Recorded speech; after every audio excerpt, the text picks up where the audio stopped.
Sarah, how are we doing? Hello, how are you? Yes. Well, I tell you what, I'm absolutely over the moon. And friends at home, boy, is this the show for you? Because Sarah's highly specialized in hypnosis, understanding PTSD. We'll come on to that, but moreover, she's a truth seeker and covers all the bases of all the things we love to discuss on this channel. And what drew me to Sarah was our paths cross, I think, probably via Twitter, some of my work, some of my charity work in the veterans community. And I saw some reply that you'd put, Sarah, on some military themed trauma Twitter post. And it was to the degree of, when are we all going to start facing, looking at addressing the elephant in the room? And that is that a significant percentage of soldiers, by soldiers I mean military, battle childhood trauma, whether they know it or not. And that this is a major driver behind the subsequent symptoms that we all call PTSD, that the public believe is something you only get in a war.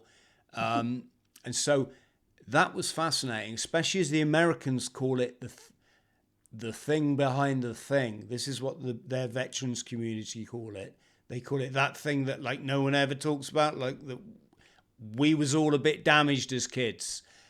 So that's one thing, but just be great to have a chat about everything. We'll come on to hypnotherapy, and I got to be careful what I say here. I'm gonna say free, 1, 2, 3, 4, Coke. Yes, I do mean that kind of Coke, folks. But I got to be careful what I say. So right off the bat, we were chatting about your surname, weren't we? I recognised it as Cantonese, and we both ascertained that we both lived in Hong Kong. Can we talk a bit more about that, Sarah? Because I wrote that book you can't see, but I'm pointing to it now. Oh, it's not there. Yep, there it is. Eating Smoke, folks. That's my Hong Kong memoir. So, yes, I got there after the Marines, Sarah, to run a business. Ended up chronically addicted to meth and in psychosis, and working as a nightclub doorman for the 14K. I'm hoping you had a more of a leisurely trip through Hong Kong. Not really, no. I arrived in, I think it was 87, and I had been I started very early in television in the UK. I managed to get a job when I was 17 by kind of hinting that I was older, but not actually ever confirming it. And so I'd done 6 years in TV in the UK from the age of 17, and then thought, all my friends traveled the world. I need to travel the world. So I went to Hong Kong, literally like a decision from one night to the next, thinking, okay, I fancy, where can I work in English in a television station? And Hong Kong came up. I don't even think I knew where it was. And I looked it up on the map, bought a ticket and went. And then was lucky enough to get into a radio station and then straight into a TV station. So I was there for about 6 years, I think, in the end, for 5 years. But as soon as I arrived in the TV station, it was, you'll remember 1989 when the fall of Eastern Europe was in full flow, and China was involved in the changes in China, the protests, and then the Tiananmen massacre. And so I was made a foreign correspondent in January 1989, at the same time as I married Mr. Yuen, which is where my name comes from. So everybody expects a Chinese person to turn up when I come on air, but obviously I'm not. We married, and then I was sent away for the next 12 months. The poor guy didn't even see me. And I covered what was happening in Vietnam with the boat people, and then China. and was in China for 3 months in the lead up to the Tiananmen massacre. And then, which we weren't allowed to call it a massacre after it happened. And then through North Korea, spent some time in North Korea, got deported from there, and then into the whole of the fall of Eastern Europe. So I was based in Hong Kong, but spent quite a lot of time out of Hong Kong because that was the year when the world changed before the later time when the world changed. And so I was a foreign correspondent for not only for Hong Kong TV, which really was a bit of a two-bit operation at the time, and I would turn up alongside CBS and CNN and BBC everywhere in these places that were where things were falling apart. And they'd say, "Who are you from?" I'd say, "Hong Kong TV." Like, never heard of it. But then I went to work for CNN as well, and was working for a Singaporean channel. So it was busy, busy, busy time in Hong Kong. But that year was quite dramatic. Are you familiar, just by chance, Anjali Rao? Yes, yes, Yes. I know her.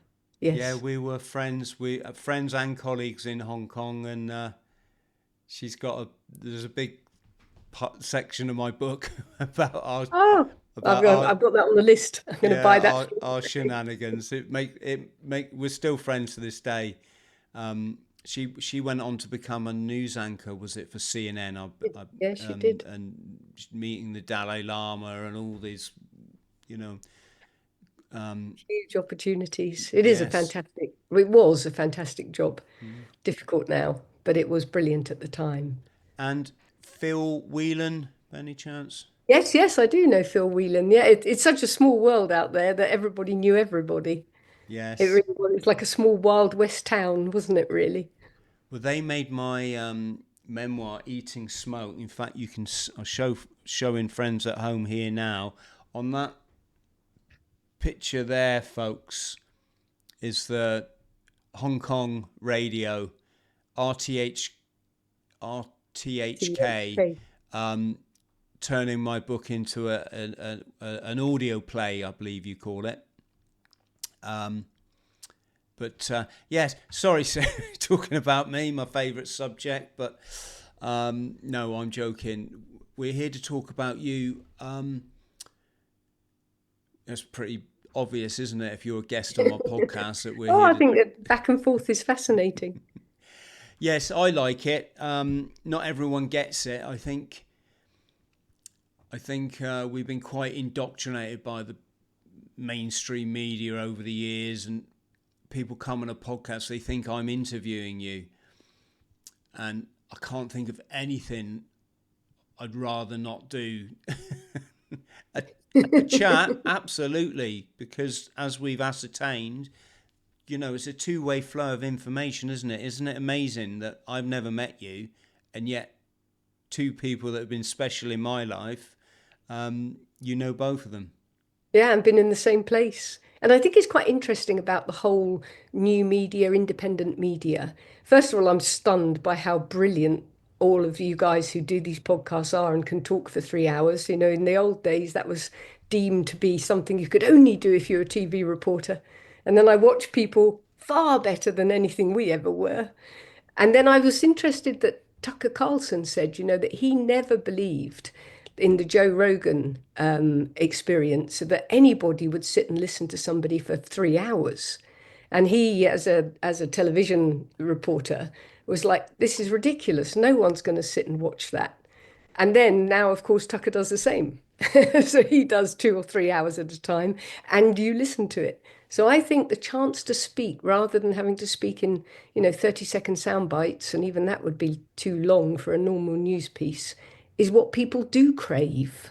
They want to know the person, they want to know the podcaster, they want to know the guest, and not just have them pop in. Even in America, they're like 5-second sound bites, and it Absolutely. gives nothing. Sarah, is it? It's quite sex, drugs, and rock and roll, isn't it? In the kind of war correspondent journalist scene. Yes, maybe without the drugs. But Yeah, and like maybe I haven't without the had an, sex for a lot of oh people. no, I But think you got that. But I haven't drunk since I was 18. I haven't had an alcoholic drink since I was 18 because if I had one, I couldn't string two words together. So there were quite not that many people who were abusing substances. Alcohol, yes, that was abused a lot, but a lot of people found it very difficult to work if you obviously had drugs or alcohol. But I would say, having now spent some time in the military, which we'll come back to as an attachment, and having been in the media, the stresses are very similar, and the things that you see are very similar, and what you're exposed to are very similar in terms of stress and nights out of bed, and so that there's plenty of my friends over the years have found themselves in the same situation as military personnel, where they've had to turn to something really to cope with what's gone on in their life, what they've seen, what they've been asked to be part of. So there's not a huge difference between journalism and the military, except for the fact that you come at it from different sides, which I've now seen. I've been on both sides, and I think journalists are very quick to criticize without really understanding what the situation is on the ground. So that has been a huge education for me over the last 15 years. And not drinking, that's no mean feat. That's Well, it's not once you stop at 18, because I had a very important job. I was weekend news editor in a TV station because they thought I was older, and so I couldn't screw it up. So I had to stop drinking, and now, half a teaspoon of red wine and I have to go to sleep. So actually, it's very easy when you've never done it. yes, yes. So I mention it because I kind of, my chosen lifestyle now is not drinking. That's not to say that I never, you know, I'm a binge drinker, Sarah. So I can be sober. They say, don't they, for months and months, if not years. Um, but but then, and I'm the reason I'm mentioning it is that obviously it goes hand in hand with childhood trauma. Well, Uh, I would see binge drinking as where you say you can do without, it's not really even on the radar, and then you suddenly feel I need it, and you binge drink and maybe feel you can't stop drinking. Then a lot of that is what I see as an executive control, which we can talk about later, but it's where a need that is suddenly triggered, that you suddenly feel something that upsets you, that hurts you, that you may have no clue what it is, but something inside of you is like, right, give me something. Give me something that I can use right now to dampen these emotions. yeah, And that's when I see, like, you have this, like, all these parts inside of you that generally can rub along okay until stressed.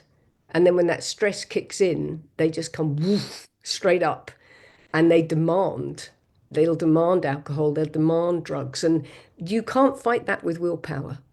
It's not a feeling. When the feeling comes, it's almost as if you get pushed aside. And what the body needs is what it needs right now. And I've treated many people who've been told they're alcoholics, or been told that they'll always be an alcoholic, which for me is like, "Ugh," it's not true, because I've taken people who were what you would define as an alcoholic through a certain number of hypnotherapy sessions, and suddenly they can drink socially, no problem at all. They can have one or two and then go home. And brilliant. that so why should we try to bring people to a point of abstinence with like sheer willpower without dealing with the triggers and what has actually brought them to need it? So I go so far as to say there is no addiction, there is no alcoholism, there is no drug or substance abuse addiction. It's a need that the body is screaming for, and even the strongest of you, the guys who've seen the worst, you couldn't fight that. It's my actual form of hypnosis. I call it hostage negotiation, because you are a hostage. You're a hostage to what your body needs, and when it demands, there's even the best hostage negotiator in the world has to take it slowly. You Yeah, and don't. it's not just when you're stressed. For me, it can be when I'm really happy. Everything's going firing, everything's going smoothly. I'm getting the results I want, and my body goes, right, let's just keep this on a high. Let's go and get some beers. And That's not what it's doing. It isn't that it's keeping you on a high. It's not that it's kind of like party, life's great, let's go for it. What it's doing is it's seeing you having a good time. Maybe, you got a new partner or you got a new baby or a new business or whatever, and you're focusing intently on that, and you're thinking, even that thought, oh, this is good, life's good. The parts inside of you that have been through serious trauma, maybe all the way back to the very beginning of your life, are like, oh, you're having a good time, are you? Life's great, are you? Well, what about me? When do you come down here and resolve what happened in the past? And if you're going to ignore me while you're having your lovely, great time up there, then I'm going to sabotage it. And that's what I see as malevolent ego parts, where everything that happened to you, you've created these parts in you that have protected you, looked after you, insulated you, maybe pulled you out of horrible situations. And they've been there as a help. And then as you've gone forward and tried to shrug off what happened, they're like, oi, hang on, I didn't get over that. You're just kind of trying to paste over it. But I need to talk about it. You need to come down here and talk about it. And of course we're like, la la la la, no, that was my previous life. It's not my present life. mm, And ha- so the binging is pulling you back. It's like, come back and sort this out, please. yeah, fascinating. How do you know then when? Because I mean, I've used myself as the example. I don't like doing it, but if it can help anyone out there, I mean, when people say, "Oh, he's really turned his life around," I hate that, and I'll say, "No, I've lived the perfect life.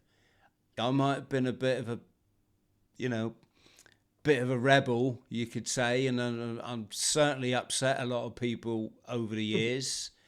And I've So done things that, in an ideal world, I wouldn't have done, Sarah. I'm not going to say regret, although, yeah, that's probably a fair word. But here's the thing: like when you meet my family, that I'm blessed with, that I do not deserve. Honestly, I say that hand on heart. When you meet my little boy, oh man, it's like God created an angel and then gave him to me, and when I look at him, I know that I've done everything right, you know, why, and why do you think they gave him to you? yeah, Because well, you needed him.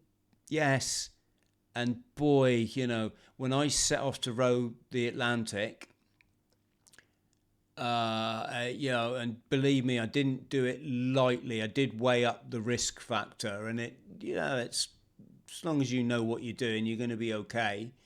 Well, there's always that element, obviously. That's why it's a dangerous sport. But oh my god, that morning I didn't care about rowing the Atlantic. I wasn't even bothered about that. Didn't think about it. So that's literally the easy part is going to be getting in that boat and going, and it was. No, I'd never felt the way I did the day before with my boy walking through Gran Canaria, trying not to cry, Sarah, trying to explain to him that, like, I said, son, I'm not going to promise you that I won't die, because if I did, I don't want your last memory of me to be my daddy made me this promise and he didn't keep it. But I can tell you, pretty sure I'll be fine, son. Don't worry. And he's like, Dad, that's all right. I understand. He was only 9 at the time. And I don't so, think we realize what pressure we put on our children. It's interesting you talking about him like that, because I've sat in ditches with soldiers who, the hurry up and wait, where they've said, I I couldn't leave. I couldn't walk out the house yesterday morning. I couldn't do this. I couldn't leave him. I needed to be there. What am I doing? I'm 6 months abroad and my child's growing up without me. And I think that while you resolve that in your mind, because you have to take that role, you you don't realize the pressure it places on you in terms of decision making. And when I was doing the training in the lead up to deploying to Afghanistan, it was just make believe, Tez vests and running around, and it was make believe. And then, just like you, the morning that I left for Afghanistan, and I saw him off to school, and my boy was 15, and I drove to England because I was living in France to get to Catterick. I turned round 5 times between Lyon and Calais. I think, what are you doing? What are you doing? Go home, go home. And we brush that off and laugh about it as a story later. And like you're explaining the story that, you loved him to bits, but you still had to do that. Mm. And and one of those, that will be one of your regrets later when he probably at 22 says, you went and rode the Atlantic when I was 9. But we're still, even as parents, we still have that drive, we still seek adventure, we still seek a need to have some kind of frisson of excitement in our lives. But we've brought these little humans along, or dogs. I mean, mine's 30 now, so he doesn't really care where I am. But now there's little dogs that look at you with the same expression. And it's like, do I have the right to do it? If he holds it against me, I'll just say, will you help me row the boat into Barbados? My boy, I sat on a ski lift with him a week before Afghanistan and said, if you don't want me to go, say it now. Tell me now, and I won't go. And there was this horrible silence. And then he said, no, I think you need to go. Mm. Oh my God, did that come back at 22? You put me in a position, you asked me, and you made it my decision. And I was like, I did. But I think we can only do what we do at the time, what with the knowledge we have at the time. People, I like just like you, I've done some pretty crazy things in my life. I've left people hanging while I've done some crazy things. And I look back and I think, if I had the chance to do it all over again, would I change what I did? And then I think, no, not with the knowledge I had at that point. Hindsight is a wonderful thing, Yes. but we don't get given it. Going back to my original um, point, is that I generally feel an enlightened person. I mean, I sort of know that I am, and I think people find that condescending or arrogant, and it's honestly, it's not meant to be. It's just that when the light comes in your life, you'll know it. You just know it because everything changes over, it literally changes overnight, and you will walk this planet as a different entity. You just do. But here's the thing. To get to this state, I know, I appreciate that I didn't have the best, the quote unquote best of childhood, Sarah, right? Yeah. And I wouldn't change that. I am grateful that I had a hard time. I'm grateful because I learned an awful lot about life through it. I learned forgiveness. I learned to look at other people's stories and see the hardship that they went through, that wouldn't have had any empathy before, etc., etc., etc. How come? Is it possible with me then, when I look at, say, binge drinking, for example, is do you get what I'm trying to say here? Yeah. I'd say my past is done and dusted. I always teach people to forget the past. It doesn't exist. Be present and look to the future. And yet, when you see something in my behavior that would indicate that maybe there still is a little something, is what I'm trying to say. How do you know that? How do you find what that is, and Because the what symptom's should still it there. be? The symptom's still there. So if there is a symptom, even if it's sporadic, then there is still something unresolved. And so the fact that you have these moments where everything can just, collapse in a heap is indicative that even though you've you've seen the benefit in the past and the lessons that you've learned and the person you've become, something is not resolved back there. That's the first thing I'd say. If you were my client and you came to me, I'd say, okay, right, there is still a problem. We just acknowledge that. Now, it's probably a very long way back and it's something you don't remember. If you do remember it, you've already rationally, logically thought through it and come to terms with it. And therefore, that's not the problem. A lot of people will come to me and say, oh, well, I know what's wrong. I remember, my dog died when I was 8 or whatever. And when I was 4, my dad moved out, and that's the problem. And I was like, no, there's secondary problems, there's secondary triggers. Because if you're still suffering from anxiety and hypervigilance and depression, it goes back further. I mean, I've had people go back in hypnosis into the womb and conversations they heard in the womb. And whether that's true or not, it's hard to believe that they can hear anything from the womb. But whether it's true or not is irrelevant, because the information that they come back with out of a hypnotic session is relevant to why they still feel that way now. So I would say to you that there is still a need for some comfort, which is what the binge drinking brings. And potentially there's still a malevolent ego part down there that's determined to scupper you until you come back. And there are certain things you're saying that as a hypnotherapist, I go, oh, no.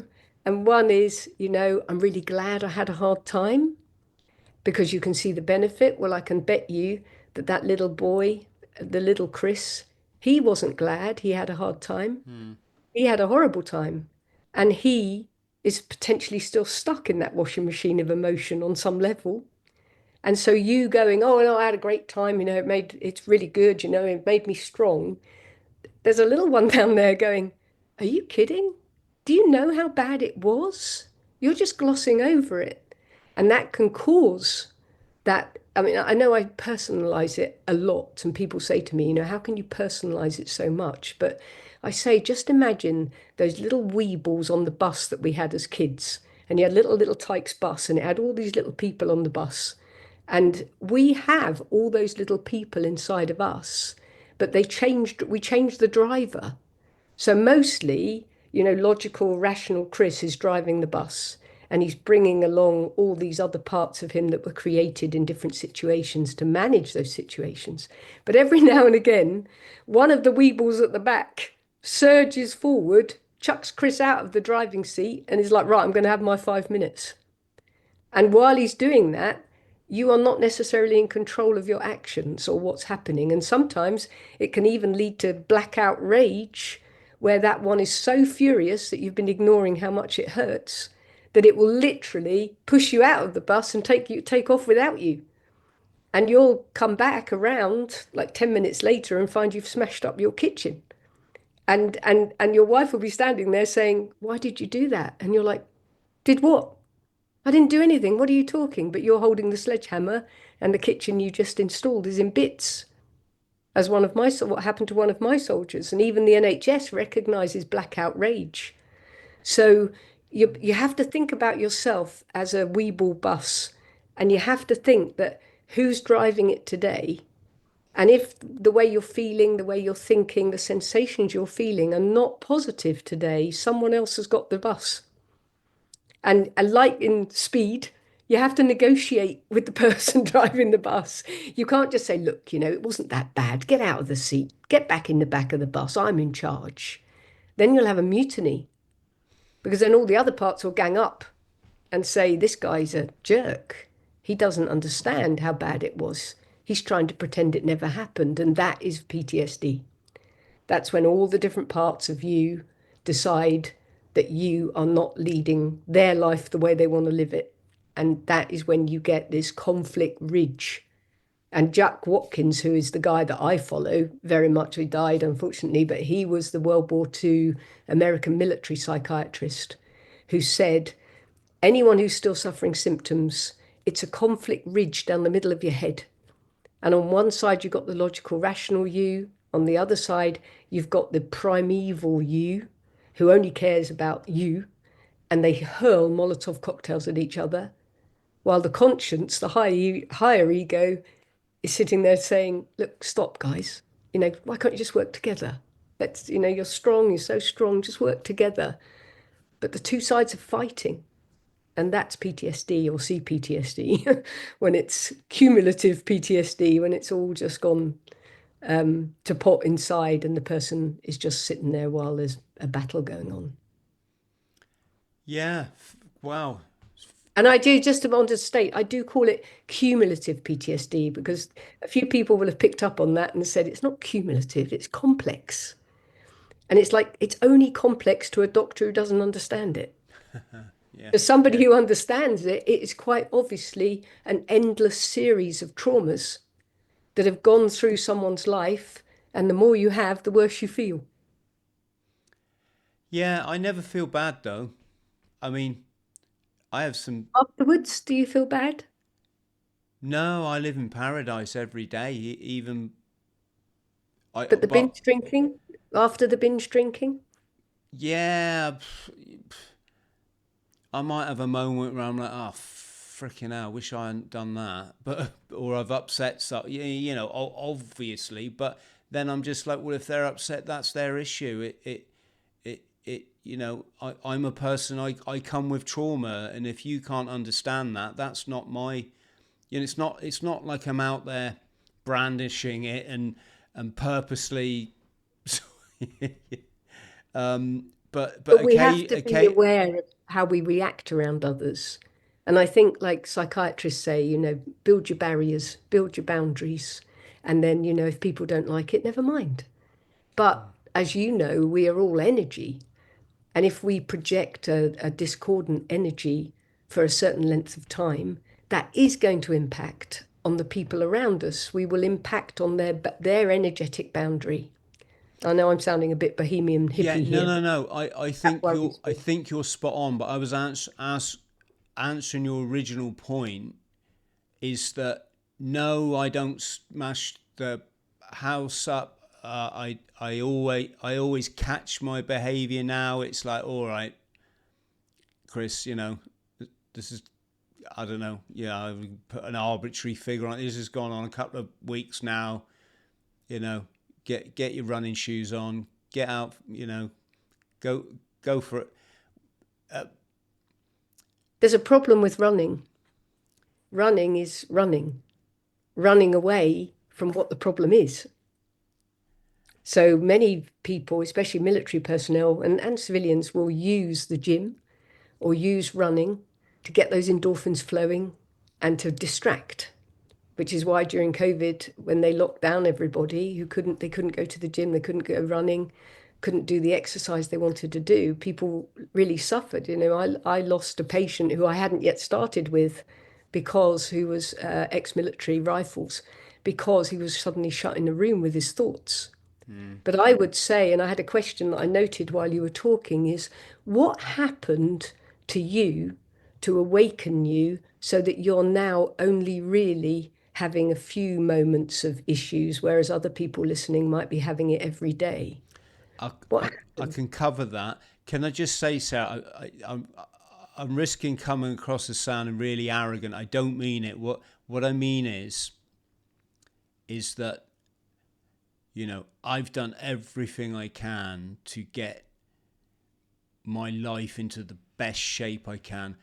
Not just for me, although we take care of ourselves first, from what I understand, but obviously because I'm a family person and I'm not so stupid as to not recognize.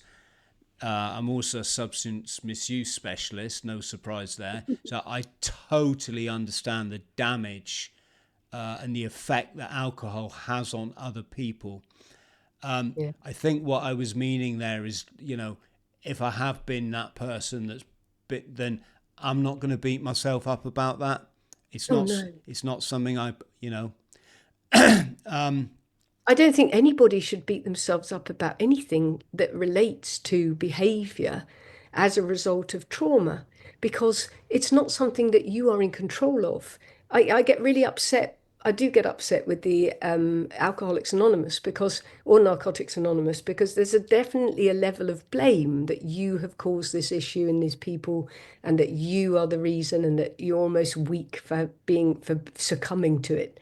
And it's like, no, this is a process in the body. And the no, I don't even believe in mental illness. I believe it's a messaging system, PTSD. All the feelings you feel are your body communicating with you that there was an issue and it made you feel this way or it made you do this. And alcohol and drugs are a method to calm that feeling, which is quite obviously you're going to seize it. And it might not be alcohol and drugs, it might be chocolate cake, or it might be the gym every day, 5 times a day, or it might be anything that actually brings you to a level of calm, like running. And so, I myself have a huge chocolate addiction, have to lock the chocolate in the fridge and give someone else the key.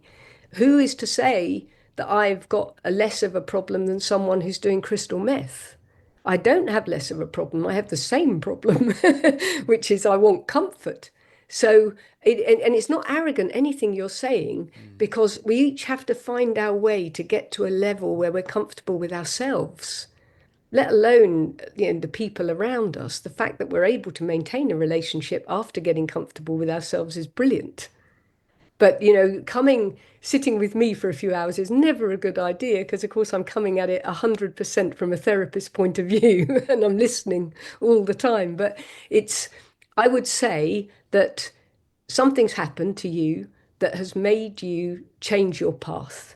And it can come through many, many different forms. And as you've changed your path, you've managed to contain an awful lot of what was said or what came from the past. But even little things like dissing the past in a way, embracing, they say, embrace your trauma. Yes, but not to the point that you just use coping mechanisms and it's still happening and then you're just coping with it. To embrace your trauma is to understand it. And to understand it means you must understand the very first time you ever felt that your life was in danger, which is what PTSD is. If you were a small child who was put at the end of the garden and left to cry, and nobody came to you for 4 hours because somebody told you not to, told the mother not to go to the baby, which was nuts. But if you were there, that will set off a trauma reaction later in life. Was anyone going to come? Were you going to get fed? What if mum and dad just argue constantly night and day and nobody picks you up? When you're a baby, you're helpless. That can start it. What if you're born early and they put you in an incubator from 6 months in, and the only person who ever comes to see you really is someone who comes in and stabs you with a needle? That's a predisposition to PTSD. And in World War II, they wrote out a whole list of predispositions to PTSD. And generally, things you would never remember if most of us only remember from 3 years old onwards. So there's people would say my childhood was great. There was no issue. But then we find there was a big brother who used to go in when the baby was in the cot and used to pinch the baby or stab him or hurt him. And that set off an anxiety reaction that's gone on through their entire life till they're 45. So it can be so small or it can be tragic. How could you ever know that though, unless obviously the brother came clean? How Hypnosis would a is person where know that something had happened? This is why CBT and talk therapies don't find it, because it's buried. It's buried right down deep, in a file, inside another file, inside a folder, and you don't even know the folder's there. So, what they found in World War II was you take someone into a really deep state of hypnotherapy where you relax them to the point that they can't feel their arms, can't feel their legs. Most of the time, they fall asleep. And then you ask the body to tell the person, what was it? Just very simply, what was the issue? And you would be amazed that after an hour of deep relaxation, if that question is asked by a hypnotherapist who's basically guiding your meditation, if that question is asked, that the people will suddenly see in their dream, almost in a dreamlike state, they'll see a snapshot, or they'll see a video, or they'll have full recollection of something that caused it, because the body knows what the problem is, but it's shut you off from it because it thinks it was so awful to a 6-month-old that you shouldn't remember it. It will derail your life. So, sorry, sir, are we saying that hypnotherapy can help you to recall this event that might have been, say, when you were 6 months old? Not help you, will. It will show you. It will show you what caused the issue. Now, if it's through child abuse or something really, really serious, like you were in a car accident or something, the body will generally try to show you an analogy of it. If your mother tried to stab you when you were born, which I've had with a client, it doesn't want to show you that. It wants to show you something of an analogy where no adult came to help you in a certain situation, might show you something at 7 rather than 1. But then later in the day, when you're not in hypnosis, you might get a sudden thought, your mother tried to stab you, but they won't let you see it. So the body will protect you from anything that is deeply, deeply traumatizing as long as it possibly can, or it will devise a way for you to understand it without you having to actually experience it. I've had situations where we're on session 15. It should only take 6 sessions, maybe 4, maybe 2. But we're on session 15 with a lady, and I could not. Every time we went back, she got loads of information, put her into a hypnosis relaxation, go back, she'd get loads of information, symptoms still there. So you haven't got there. And then finally, we went back, and something awful had happened to this child, and the mind showed her the situation, showed her picking up the baby and holding the baby, and then showed her what happened. So the mind was trying to insulate her that while she was watching what happened to the baby, she was holding the baby. And the mind is amazing in its ability to protect the person from the worst of their memories. So in all my work, and there's a free book online that people can go and read and or listen to, in all my work, this process of taking someone into a deeply relaxed state, which we might call a trance, opens the memory banks and opens the memory banks to the fundamental thing that started the fight, flight, or freeze response. And what's quite interesting that I've realized, I don't know if others have realized, is that that fight, flight, or freeze response creates different symptoms in someone later on. So if you were in a situation, and I'll give it as an example in 3 brothers in a family. First boy arrives in an abusive household. Father beats him quite often. He's really vulnerable, but he's furious. This baby has developed an anger towards his father, and if he could, he'd fight him off his mother or whatever. That man, when he grows up, will have fight symptoms, which are irritability, anger, hypervigilance, pain from tension in his body. And that will show me that at some point in his younger life, he wanted to fight against something. And we'll go looking for that. Then the second boy arrives, and he's arrived in this awful household. He's born into it, sees his father attacking his brother, thinks he's going to get hit next. His mother's screaming. He's terrified of what happens in his household, and he is scared. He's got a fear reaction, a flight reaction, and he will just run off into the corner of the house and hide when it all goes off pop. Now he will develop anxiety, depression, a level of hypervigilance as well, and all his symptoms will be related to fear. And then the third boy arrives, and it's mayhem. He's got one brother that runs away, he's got another brother that stands up to his father and causes problems, and they all get beaten.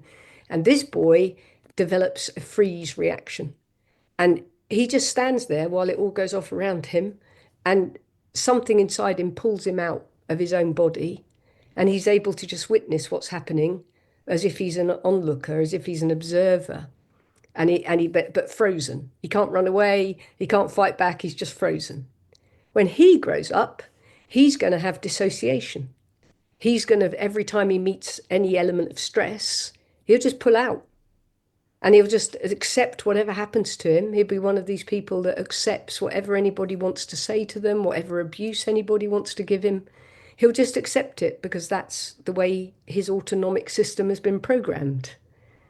So as a hypnotherapist, when someone comes in and says, I'm a policeman, every time I get to the scene of a murder, I can't get out the car. I freeze.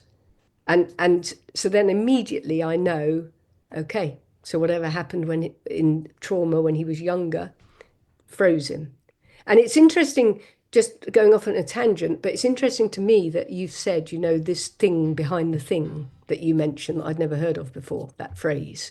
But it is only now, since 2018, that the National Health Service is beginning to understand the impact of childhood trauma and being behind a lot of the mental health issues that we're seeing today. 2018 is the first time that two NHS consultants wrote a paper on childhood trauma and started using a level of hypnotherapy, like an extended meditation, to try to help people, not even delving into what's wrong, just progressive relaxation, and got enormous effect on Scottish veterans that they were using it on. And the NHS went after them to the point that both men are no longer consultants and are hiding out in Scotland because they got so much grief for showing how progressive relaxation could diminish, if not totally eliminate, PTSD symptoms. So we're dealing with a nascent understanding of adverse childhood reaction. But they knew it in 1943, and in 1916 to 1918, all the guys coming back from the Battle of the Somme were treated with hypnotherapy. And they could release shell shock symptoms, it's hard to say, shell shock symptoms, in 2 hours, 3 hours. And there's video on my podcast of guys who couldn't walk, who were completely frozen up, suddenly running down the steps after their session. So why was it not carried forward? Why was all that knowledge from 1918, 1916 not taken through to World War II and then taken through to all the recent wars? Well, It we know. starts me as a conspiracy theorist believing they want everybody broken because you're the only ones who know how to I work a don't gun. think that makes you a conspiracy theorist, Sarah. I think that it's just patently obvious to anyone with a bit of intellect. We live in a trauma-based society. When you see some silly examples, but what used to be women's magazines and now it's the men's magazine. These are people who've sat around a table to think, how can we damage our young women like the Yeah. maximum possible? How can we sell them on this false image of what beauty is and destroy their self-confidence and create eating disorders and da da da da. The media, I mean, they don't put regular people in films and TV, do they? No. And you fill them with drugs, and the drugs are the profitable area of it as well, with the side effect that you are damaging a nation and a world. And the amount of people I've got coming to me who were put on antidepressants, even as young children at like 10 or 11 or 12. And that when you talk about the problems with sexuality now, and are kids just deciding, oh, I think I'll be gay, or I think I'll be bi, or I think I'll be this. I've got children coming to me saying, I don't know whether I like men or women because I have no sexual desire at all. I have no sexual urges, and I've been on antidepressants since I was 10. So how do they know if they're gay if they don't fancy anyone? And how do they and so we are creating an asexual nation by filling them with antidepressants. And you go from household to household and they're like, oh yeah, my children are on, SSRIs, or my children are on this, or she was on it for 10 years or whatever. And it's absolute travesty of treatment of people when there's nothing wrong with these people except something that's happened that needs to be resolved. But you are filling them with drugs which are killing their liver. But the biggest one for me is killing the sex drive. You kill the sex drive, you take so much pleasure out of people's lives, and you leave them completely confused if they're 20, 21, 22. Sarah, fascinating stuff. I'm just going to check we're recording here. Yes. Okay, so here's something that's come up. I think this will be of interest to a lot of people out there.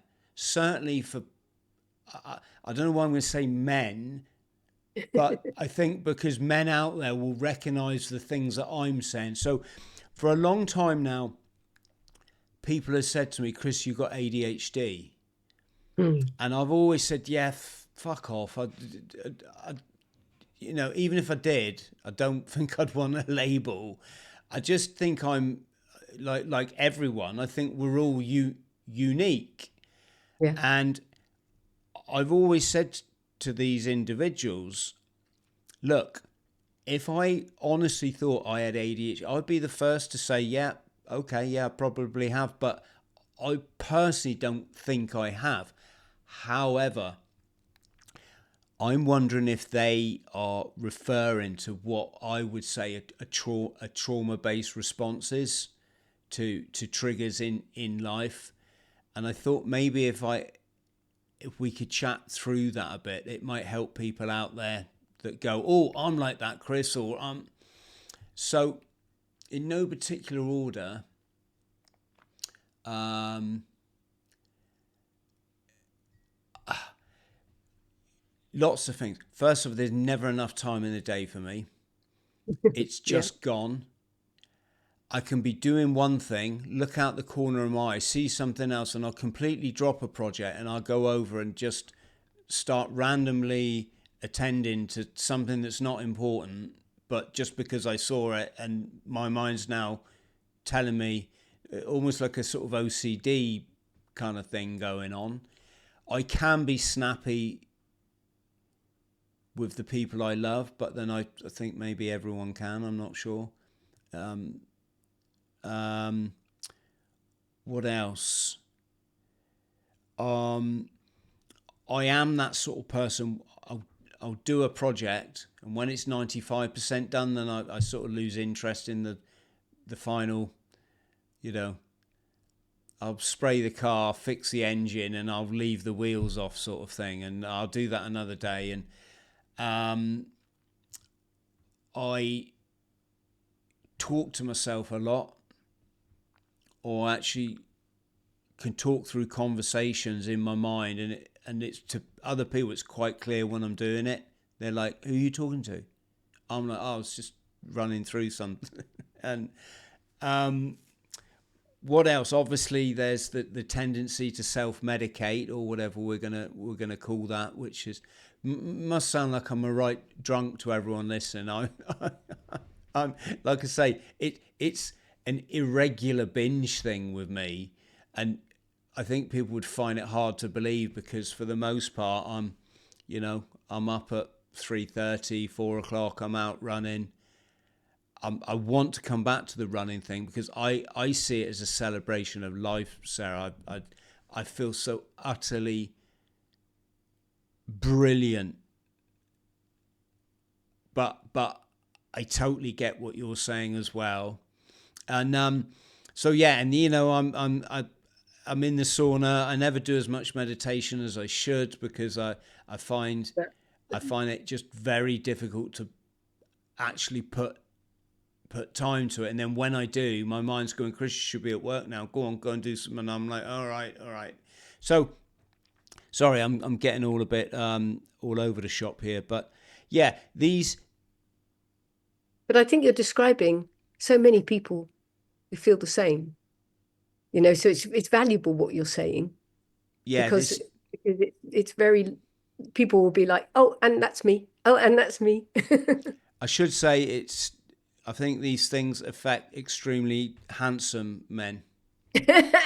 I would say they affect extremely intelligent people.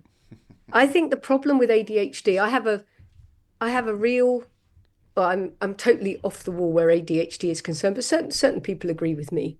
I believe ADHD is a label. You said it yourself. You don't want the label, thank God. So I believe ADHD was created to sell drugs. And I know it was from a book called The Book of Woe, which is a fantastic indictment, or awful indictment of the psychiatric industry, where they created labels which would allow them to give drugs to children, which were not allowed to be given to children, like lithium and things like this. So I believe that it is a created label, which when people are given it, they grasp it, embrace it, and think that, yeah, that's me. That's exactly what that I've got ADHD, and then they're on drugs for life. I do believe we're unique. I think that's a very true insight. But in terms of ADHD, I have found that the people who are the most distractible, who have an ability to do one thing, then do another, then go back to another thing, keep 7 projects on the go at once. I don't see that personally, in general, as a bad trait. I think it's a trait that in the end, 2 of those projects are going to actually happen and they're going to be very successful because that person's very driven. I would say that being driven is an emotional response. It is a response to trauma because many of us are driven because we didn't get the validation and the recognition in childhood. So we drive ourselves. I'm very like you in that, even I'm told, meditate, do that, listen to your own hypnosis. Oh, I haven't got time for that. There's too much to do in life. We were both up at 4 o'clock this morning. And the thing is that you can either see it as a label and as an illness, or you can see it as a trauma reaction. And then you can use the methods that there are to solve why you are the way you are. And all my clients who've come into me and said, well, I've got ADHD, and I just smile. And this, when they leave, they're like, yeah, I don't feel so driven anymore. I don't feel this urge to succeed. I don't feel that I can be distracted. I can actually concentrate on something for 3 hours now, not suddenly think, oh, squirrel, and I'm off. And they say, and all I've calmed. Everything's calmed. I mean, I'm like you. If I take 2 minutes to just look up to my bookcase, I'm like, I need to read that, and I'll read that rather than write the paper that I'm supposed to be writing. And I think there's another thing about PTSD, which is you don't know what normal is. So if you've come through a very traumatic childhood where you've had to find many different ways of coping and you're pushing to be the best version of yourself, which we all are all the time, regardless of what's happened to us, then you may think, oh, I'm very easily distracted. That means there's something wrong with me. Or, I can't concentrate on something, or I didn't finish that project because I got 13 of them. And I did this and I did that. You will think there's something wrong with you. Someone who didn't have a traumatic childhood, but still has your traits. So is still driven and determined and was pushed by parents in a nice way, helped and given everything they needed, will say, but I do that too, but I don't have ADHD. So you don't know what's normal if you've come through a difficult time. It's like people say, oh, I've had the hypnosis and I don't have anxiety anymore. But if a car stops dead in front of me and I have to slam on the brake, I feel fear. It's like, yeah, welcome to the club. We all feel that. That's a normal fear. You're going to smash into the car in front. It's giving you fear to stop you. And they're like, oh, I thought that meant it was coming back. And all my anxiety was going to come back behind it. I'm like, no, that's normal. So everything you described to me just then is me. You just explained me. And no doubt 100 other people watching this are like, have I got ADHD then? Because that's me. Well, But distraction is an issue. Distraction is where you try to distract yourself away from the past. That does need dealing with in people. yes, I'm sorry. I'm just showing your YouTube channel. There you go, folks. I'll put a link below the video. youtube.com/at catch PTSD. Sarah, I'm just going to backtrack a bit here and say you made a point of saying you left journalism in 2020. I kind of think I might know why, but can you enlighten us? Yeah. It goes back a little bit further. I think having been with people like yourself, I was with the Marines, with 40 Commando and other regiments. When you go back into journalism, it seems very facile.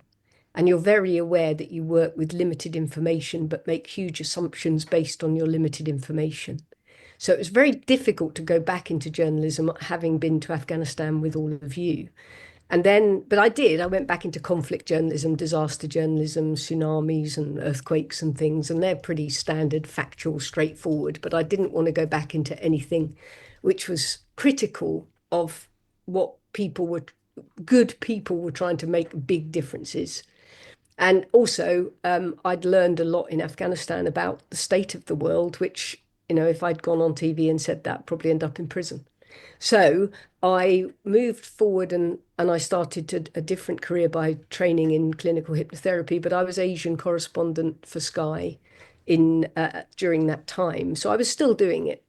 And then when 2020 hit, I know from the people I've spoken to that an edict came down from the government to report only what was deemed acceptable by the government. I know it's called a Schedule D. I know that it was served on news editors in the UK. I also know, because my ex-husband was running Bloomberg newsroom at the time in Hong Kong, I also know what was said in that newsroom and what was deemed acceptable on air and what wasn't. I also was talking to people in the virology world, the epidemiology world, and they were saying the contrary to what we were being told by the media at that time, and they were being barred from going on any mainstream media. And so there was almost like the independent media had the truth of what was going on, because they were talking to these, seriously 40-year experienced heads of epidemiology, virology, and these people were not seeing the light of day on the mainstream media. And I lost total faith in journalism, because in my day, if a politician came into your office and said, you will write this, you'd laugh at him and throw him out. And also, in my day, there were huge words, A4 on the wall saying, you never give your opinion, you never do a commercial puff. If you want to put a story on, you need the other side of the story, always, always balanced journalism. And I'd grown up with that. So suddenly we're looking at my former colleagues not doing balanced reports, not putting the other side of the story, and just like blindly repeating something that was fundamentally incorrect, or not even investigating the PCR, or how many cycles you need to use it for it to not become valid anymore. And so I took a step back and I thought, one, I'm not going to be a part of this. I don't do anything for money. There's no way someone's going to give me a salary that's going to allow me to do that. No way. And two, this is a travesty of the fourth estate, that the media should work for the people. The media should be asked the people's questions, and it should protect the interests of the people. Okay, we might go after a dirty politician and you might say, well, you didn't need to do that. That's not acceptable. But if he was doing something that was against the public interest, that should be revealed. Not if he's having an affair, who cares? But if he's doing something against the public interest, it should be known. And so I was a very principled journalist, raised in the world of the 1980s journalism, which was, crusading, and I couldn't go back to it. And now I have no mainstream media in the house. I can't watch any of it. I used to work for CNN. Now I just start throwing things if CNN's on. And I don't believe anything they're saying, simply because they're under the cosh. And I suppose maybe I needed, like you've awakened, to so much in the world. Well, God knows how many lies I spread from 1983 onwards, because I'm terrified of how much I believed in authority, and especially the fall of Eastern Europe, which I now understand was contrived, and the use of China to destroy China so that we could use it as an industrial base where we wouldn't have to worry about pollution and environmental toxins and everything. I think that's backfired on us somewhat, but the world is not what we believed it was. And at the age of 59, looking back, it's like you, there's two parts of my life, pre-Afghanistan and post-Afghanistan. And I'm not the same person who went to Afghanistan. Brilliant. Yes. Double-edged sword. Friends at home, if I talk about the shenanigans, the medical stuff, you all know what I'm talking about, don't you? We got to tread a bit carefully around this one. But double-edged sword, because you know, I wasn't bothered about lockdown because I just ignored it. Plus, I work from home, so it would, if I want to go out running, I'll go out running. If a police car pulls up, I just run faster. I went searching for the police to give them a piece of my mind. But I Yeah, went to France and I they agreed. I got I got all genned up, listening to Dolores Carhill and all this sort of stuff. What to say to the police, remind them that are you acting on all of that sort of stuff. But I say double edged. I Four people in my family, I say, were maimed. Um, I take that. You can say five people now. Um, I take that seriously. But then to the other side of the coin, by my dogged determination to prove to myself this is fucking nonsense. This is the gutless cowardice that society has become of Yeah. everyone. I walk in a supermarket and I say to the person, "Let me take that fucking thing off your face." They'd be like, "Yeah, I know it's bullshit, Chris, but you just do it." No, you don't just do it because you're a parent and you're just, excuse my French, shitting on that beautiful child that you brought into this life, and he's got this Orwellian dystopian future because of your gutless cowardice. So take it off. And they'd be like, "Yeah, now you put it like that." And I saw people never wore, never went along with the brainwashing ever again. And so But off the many did, and I think, we have to appreciate that many in society don't want to stand up. I mean, what do they have to do? Seriously. I think take your dog and cat away. I think that's the only thing that will actually cause anyone to fight back. But I think they're headed that way. But, many people just want the easy life and they'll just do what's easy.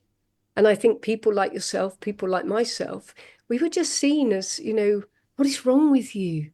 Listen to what you're being told and accept it as read and just go along with it.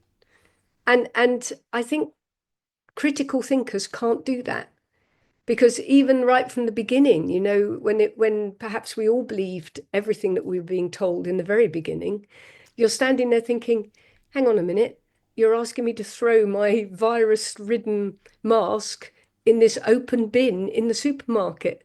And who's touched my tins of tomatoes? Who's touched these things? Funnily enough, I had experience of pandemics because in 2008 to 2009, I worked for the British government for the Home Office through an agency providing media simulation on pandemic exercises throughout the UK. So we went to every county council and they had to play act that there was a pandemic. And then we had to play act as reporters covering their pandemic and then see what they did. And when we hit 2020, they didn't do anything that we had practiced for 2 years with every county council in the UK. So that put my spiny senses up straight away. They're like, what are they I doing? They're actually never deliberately spreading it. I can't bring myself to use that word because, again, got to tread a bit carefully here. But the only word in my mind is scam, and Or worse than. and Yeah. what I was coming onto with a double edged sword is, on the one hand you had all that nonsense, people behaving despicably and gutting to see military people being, well, anyway. But you have to understand the military. Well, you do understand the military point of view, but you have to understand how that happened.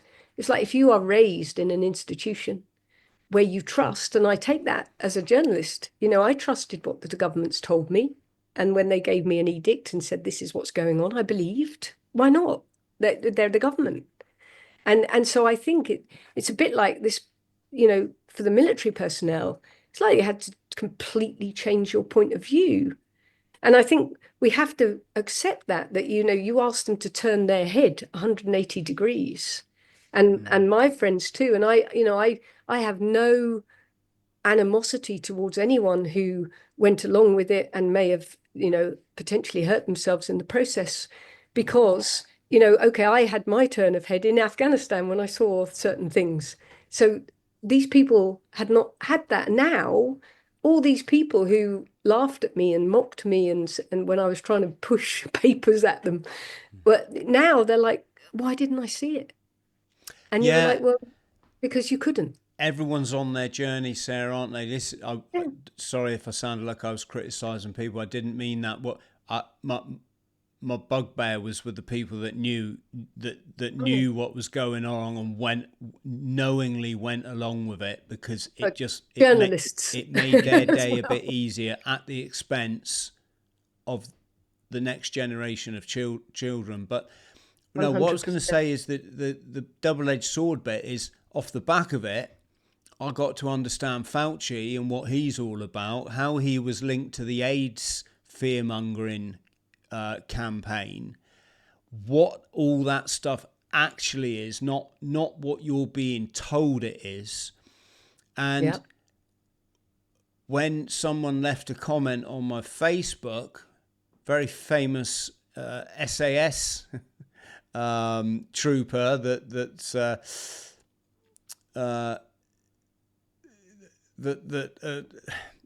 very well known SAS trooper, I should say, and said, "Oh, what are you, a virologist?" And my reply was, "No, they study for 3 years. I've studied for 20, and I know an awful lot more than a virologist on this."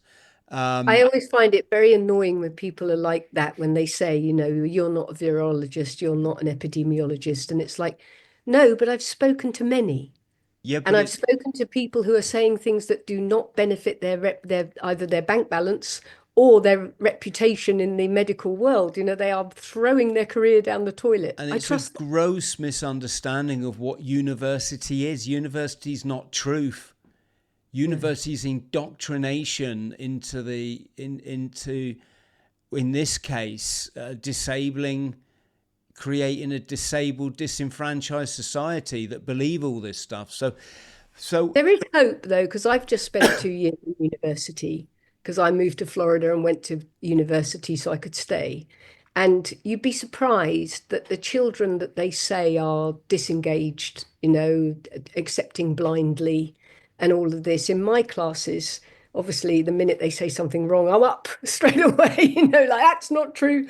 And I said that I said apologized to my class once, and I said, "Look, I'm sorry, I'm the old lady at the back who's just furious with this bad teaching." And they said, "Oh no, we know it's bad teaching. We know it's crap. We're just here for the piece of paper. We can't be bothered to fight him." And then they go back to their crypto trading or their Bitcoin trading at the back of the class.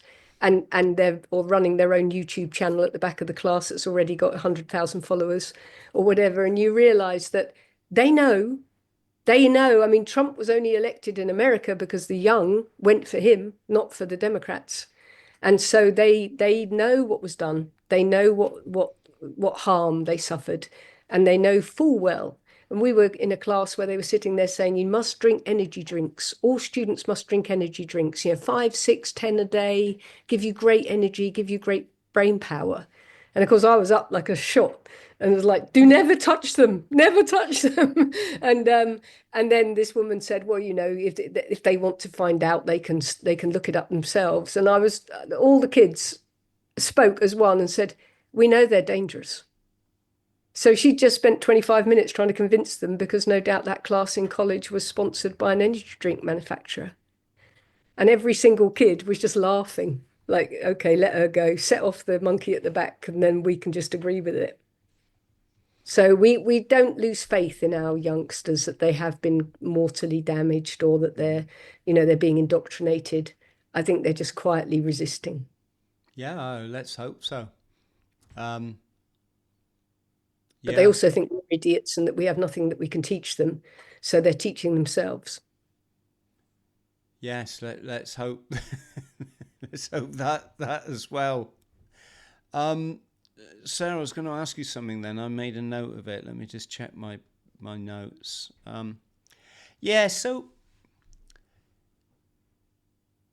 interesting one. There's a, there is a lot of damaged people out there, Um, that's Do you un. mean physically or mentally or both? Well, I'm talking the mental damage that's you know because of the nature of what I talk about on YouTube and my guests, etc., etc. I have noticed that the a lot of the people that gravitate towards my work are people they've had a battering in their life, Yeah. and they realize something's not right. They look at the medical narrative and they're like, yeah, really, and da-da.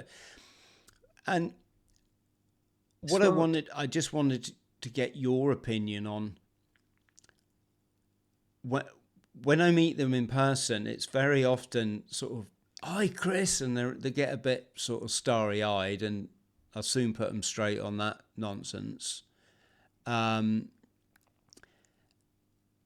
but it's almost like I get this a script rehearsed. "Hi, Chris, love your channel.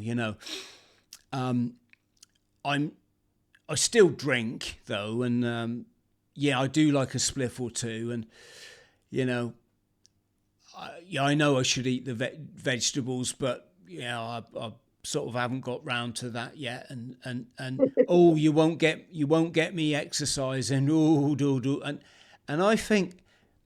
And again, it's not mean to be disparaging at all, but I think like, why the hell do you watch me? What, you know, because my big thing, Sarah, is yeah, on the one hand, understand what's going on. Understand there's a club, I call them the Dark Network. They run everything. They have done for since they learned to control the money supply. Yeah. They're controlling people through energy, vibration, frequency, keeping people in low vibrational state. Um, Yeah. and mechanisms like capitalism, etc., materialism, and you know, understand all that, understand what's going on, understand what the last 4 years was about, but then you've got to play your role, and you've got to up the vibration, and you've got to up the energy, and you've got to work on your game, and um, you know, I found that these certain behaviors, I'm worried now, Sarah, you're going to tell me they're all sort of maladaptive behaviors, but I found that if I get my referring to hermeticism now, if I get my hermetic seal in and I Yeah. do the things that I know I need to do to keep the devil out the playground, I'm fire as one hell of a human being, and life takes on just a different level for me. And I know in that moment the energy I put out is better. It's kinder. It's more productive. It's I'm a better person to be around, etc., etc., etc. And Well, let me pick up there so I don't forget. But one thing that I would say there is reversing quickly for a second. The toughest people in this world have PTSD, not the weakest. Okay, so the very fact that you've been through so many traumas and you actually survived and you're not a gibbering wreck in the corner makes you the toughest person. Okay, and that determined to do what you can. And that was recognized in World War One and World War Two. That and now, as you say, the military especially recruits from the people who probably have the greatest childhood trauma, and therefore they're already the cups half full before they even get in the military, and then they experience more trauma and more stress, and everything is physical and mental, from your adrenal glands, stopping producing testosterone to try and keep up with the adrenaline you need. And without testosterone, men suffer greatly. So you have a system where you've now got these tough little fighters who are determined to go forward in life, come what may. They're going to drag this bag of trauma behind them, as we all have done, and we're just going to succeed. So these are exceptional humans. People with PTSD are exceptional humans, and I meet them every day, and I'm in awe that they're still standing. But so they could carry on for the rest of their life, fighting their way forward, being really good, having those days where you're on point and you're great, and then like sinking down the snakes and ladders of life for a bit, but getting back up because that's what you've been taught to do. Or you can release the load that's holding you back from anger, guilt, any of it, shame. And that makes life a little bit easier because you're not carrying that anymore. You've resolved it in your mind. So then you're this tough fighter that you are, that so many people are, especially military personnel, is now got an easier journey to make things really work because all that stuff, all those sudden behaviors that they don't really like, no longer happen. And then using something like hypnotherapy or meditation or anything which you use to try to get your brain to quieten down raises your vibration. So you said they're trying to keep us in a low vibration. The foods that they're feeding us are keeping us at a low vibration. ADHD is at least 30% food and environmental toxins. You know, they're spraying it in the skies. That's not even a conspiracy theory. It's all admitted, and governments are now going after it. You know, 22 states in the US just banned chemtrails. So these things that didn't exist, that even I didn't believe in, obviously did exist. So all those ways that they're trying to keep our vibration low, our understanding of spirituality, potentially an understanding of immortality, the way they're trying to keep that low is what my little PTSD fighters are trying to fight against. You know, how do I fight against a low vibration? It's not about not eating vegetables. It's about staying away from toxins, no processed food at all, don't touch sugar. You know, it's drastic. But the minute you've shed this this swag bag of trauma completely, and there's no unwanted symptoms that suddenly come over you like a wash, like a cloud, and you don't feel like you want to check out, then you're now in a better position. So you, for instance, it seems to me, you know, you're like 90% of the way through resolving any trauma from the past, accepting it, seeing the benefits of it, which is what you would hopefully do in like by about the fifth session of hypnosis. And then, but there might be one niggle, one thing that still happens and you kind of can't stop it. You know, I've still got the chocolate addiction. So there's still something that needs to be resolved. So, and then imagine if that wasn't there. Imagine if it was finished and everything was resolved and you had total understanding of yourself. I've even gone into a past life in hypnosis myself. And it was the past life that showed me why I am the way I am. You know, I blame my mother, but it wasn't my mother. It was what happened in 10th century in Ireland. Now, could be complete balls and I just made it up in my head. But it made sense. So now I get me. So now I'm on a level, having woken up in a different paradigm like you after 4 sessions of hypnosis. Now I'm like, oh my God, this is easy. I'm not dragging anything anymore. I don't touch any processed food, not because I suddenly don't want the Oreos. I do. But I know if I eat that processed food, my vibration goes right down and I'm struggling. If I eat any sugar, you know, you might as well put a concrete, you know, jacket around me. I feel like I'm wearing a concrete jacket. So it's so much easier to stay on the right path. And then when something happens and people are rude to you or their injustice happens in front of you or you witness something awful, it's so much easier to just be an observer and think, well, I can't fix that. So I'll just be over here, you know, creating as much positivity as possible by helping as many people as possible. So it's not like, it's not a case of, well, I'm fixed and I'm fine. Look, and I can achieve this and I'm managing, you know, I'm going forward. I'm off the heroin, I'm off the cocaine or all these things. It's a case of imagine if you didn't have the past and you've said it out loud. You said, I want to forget the past. And yes, you can forget the past, but only when you understand what it did in you.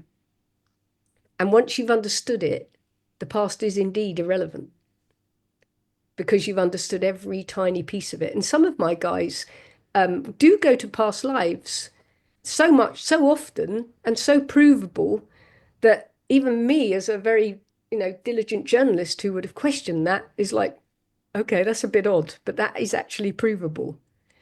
And so you have to believe that we are potentially immortal and that we are living a life where we have given, I think this life is a video game. It's like you come in, you get level one, you get 10 barrels of hell knocked out of you in level one.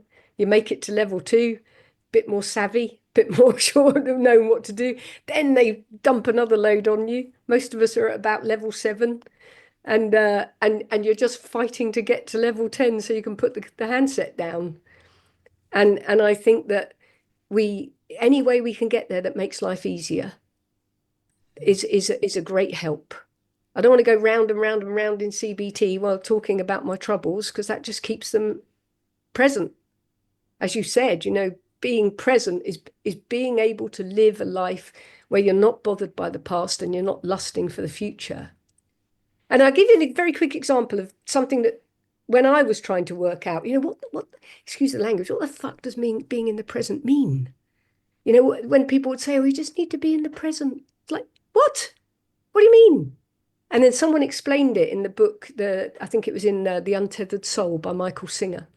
And he said, imagine that you're walking down the street and you've got a heart encrusted with trauma.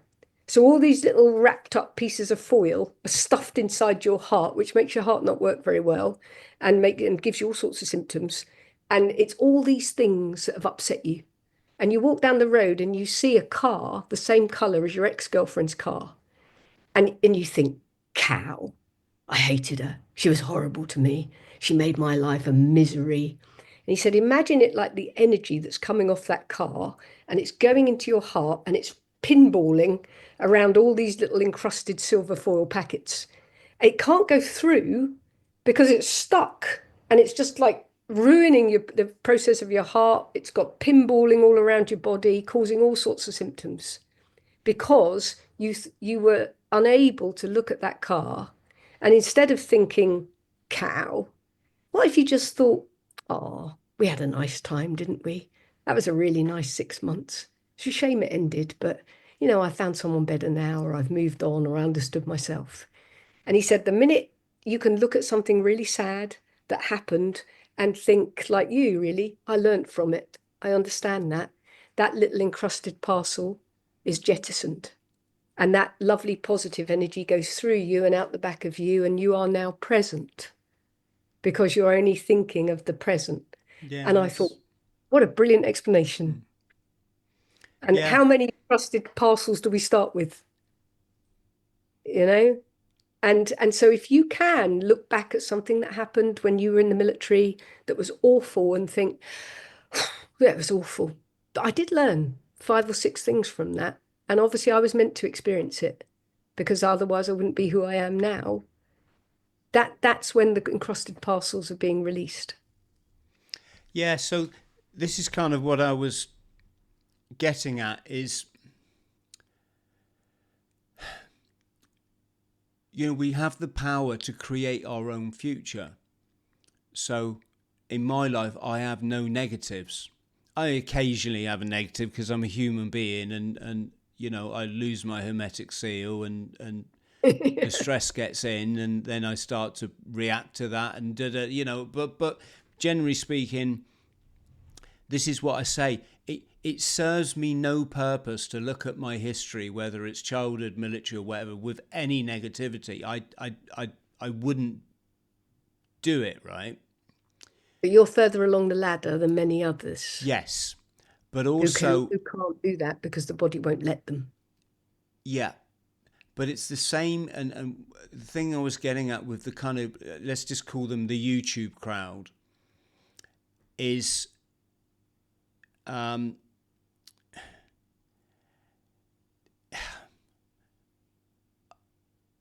there's a lot of people are investing their time in all this conspiracies, and but I don't mean that negatively. I mean all right, the truth, and it's like, guys, your life is ticking by. There's other stuff, and you'll find, like I did when I was in, for example, when you row the Atlantic, I promise you're not thinking about Building 7 No, or Fauci or you're thinking of survival. or the 17 movement or what what they're not there.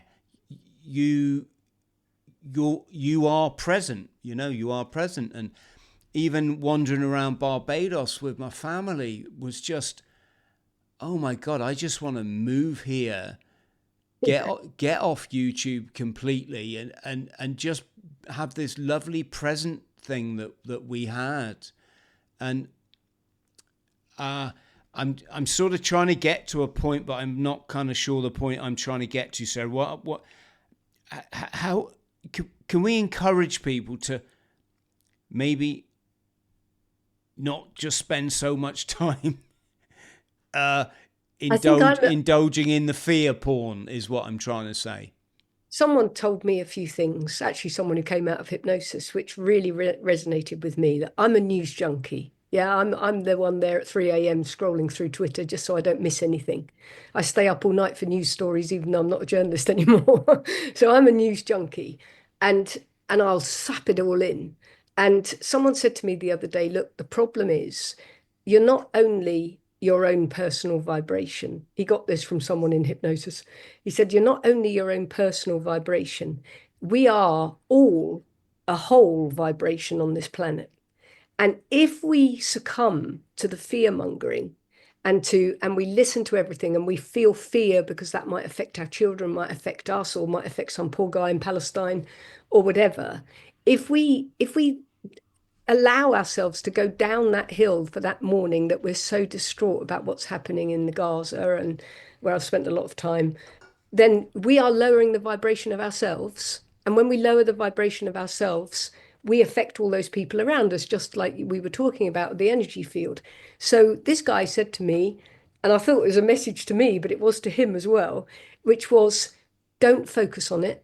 You can't do anything about it. Just focus on being as positive as you can in your own little circle. And then if everybody around us is trying to be as positive as possible, that is the V for Vendetta moment. The more people that just ignore what's going on in the world. And I used to think you can't ignore it, you got to fight it. And then I thought to myself, no, actually, you can't fight it without either being killed or ending up in prison where you are totally useless to mankind. So, and your dogs. So you're like, okay, let's stay on a level up here. Let's observe it and what's happening. And obviously, you need to know the train wreck is coming, especially if it's coming up your driveway. But let's stay up here. Let's not worry every day what Trump might do, what Starmer might do, what Putin might do, what Zelensky's up to. Just step back. So I did, which is completely anathema to me to step back from any of it. But I step back and I don't pay so much attention to it. And when Trump does something that is like completely incomprehensible, I think maybe he's got a mission, maybe he's doing something specific. Just don't get involved until the nuclear bomb actually goes off. But then we'll go to somewhere else that's probably a lot nicer. And that's helped. And this guy was also, like you, very, very upset with what was going on in the world, really invested in it. And I said, right, you try it and I'll try it and we'll see if we achieve it. And he did as well. He said, you're right. You can step and look. I wrote a book for someone recently called The 6 Light Mile Journey. And this guy's a medium, a Romany medium. And he said that we have two paths through life. One is the trauma-strewn, ego-driven life that we can follow, where there's trauma from different people and upset and hurt and all this. And then there's a 6 light mile journey, which is a smooth, non-ego-led path that runs alongside. And he said, whenever your life is going down the path of the madness, step onto the other path and just sit on the other path and just watch the madness. And one of my clients the other day, who had had an awful life in hypnosis, she was told, you can stay over there in it if you want, or you can just step out and watch from the other path. And I'm thinking, okay, they're all saying the same thing. They're all saying step out. So what if all of us who are so angry and so upset and so mad at other people for not understanding it and all this, what if we all just step onto the other path and almost we're just going to ignore the politicians. We're going to ignore everything that's being said by certain members of society allied to certain associations. and we're just going to sit over here. And you can have your war if you like. We'll get a nice new planet later. And so I think, I don't know if that helps some people, but it helped me to just step off and sometimes just wait. Because the things that we think are the worst thing in the world, if we wait, something fixes them. Mm. And just sit and wait. And it's very hard to say that to a PTSD sufferer. It can only be said amongst the community that are already halfway there. Because a PTSD sufferer is not being allowed to step onto that path. They are being mired in trauma and reactions to trauma for a reason, because the body wants them to understand it, and they're only on level 4 of the video game. So it's different paths, but you are closer to level 10, which is supposedly the highest vibration in the universe, because you've gone through those stages. Yeah, I mean, you can simplify it for a bit for people out there might be getting a bit lost. It is love, isn't it? Love's the highest form of vibration. That's what I found. I don't bear malice to people, even those, that may have sought to do me wrong. I wasn't always like that. There was a time I would have hunted you down and found you. And then I Yes. would have, What worries me is that many people feel like that and they actually have the ability to do something yeah. about it. But But no, it's seriously, PTSD, lack of love. yeah. And as much as,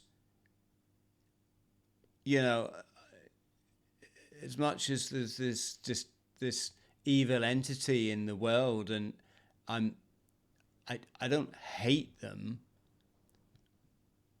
I I I see it for what it is, and I think it needs to be dealt with in some, and I'd like to think that dealing with it would just people. It would be great if people would stop engaging with it, stop engaging with the mainstream media, stop engaging with the medical narratives, and start to put their energy into more fruitful endeavors. But If we'd all not paid any attention to the politicians during 2020, if we'd all just said, nah, you're all right, and walked away, the world would be a very different place. But yeah, unfortunately, they are using tools that mean that people are being hurt, that you can't just say no. But I think the love, it's a cliche, isn't it? That love is everything, love is all around. But I haven't yet found a PTSD victim that wasn't starved of love. And the need is what drives all the symptoms. And I think that when you're a driven person, you are seeking validation, not necessarily from people around you to say you're wonderful or whatever, but deep down inside, there's a hole where there is no love in it. And that when you have love, like you have the family, you have, around you, that hole gets filled, maybe temporarily, but it gets filled. And I do believe that our mission, the end of the video game, is a total understanding of love and being able to love people anyway, even if they hurt you. And I think the higher your vibration that you can raise with meditation and not eating foods which are out to hurt you, is where you reach love. And I remember I've got a difficult member in my family, and I remember like kind of closing my eyes and saying to the people upstairs, what do I do with this person? I don't know how to react to this person.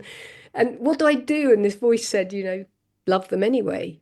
I was like, no, I don't want to love them anyway. And they were like, well, that's the answer. Charm offensive. Get in there. And actually, it is the answer. Haven't won yet. Haven't got to a level where that person's there, but maybe they're only on level 3. yes, it helps when you get to a place in life to love. I mean, you know when you understand the all, the everything, talking about the spiritual eye in the eye now, that there Yeah. is only one thing of which we are, you and I, the universe experience itself subjectively. Well, Yeah. then what's to hate about that?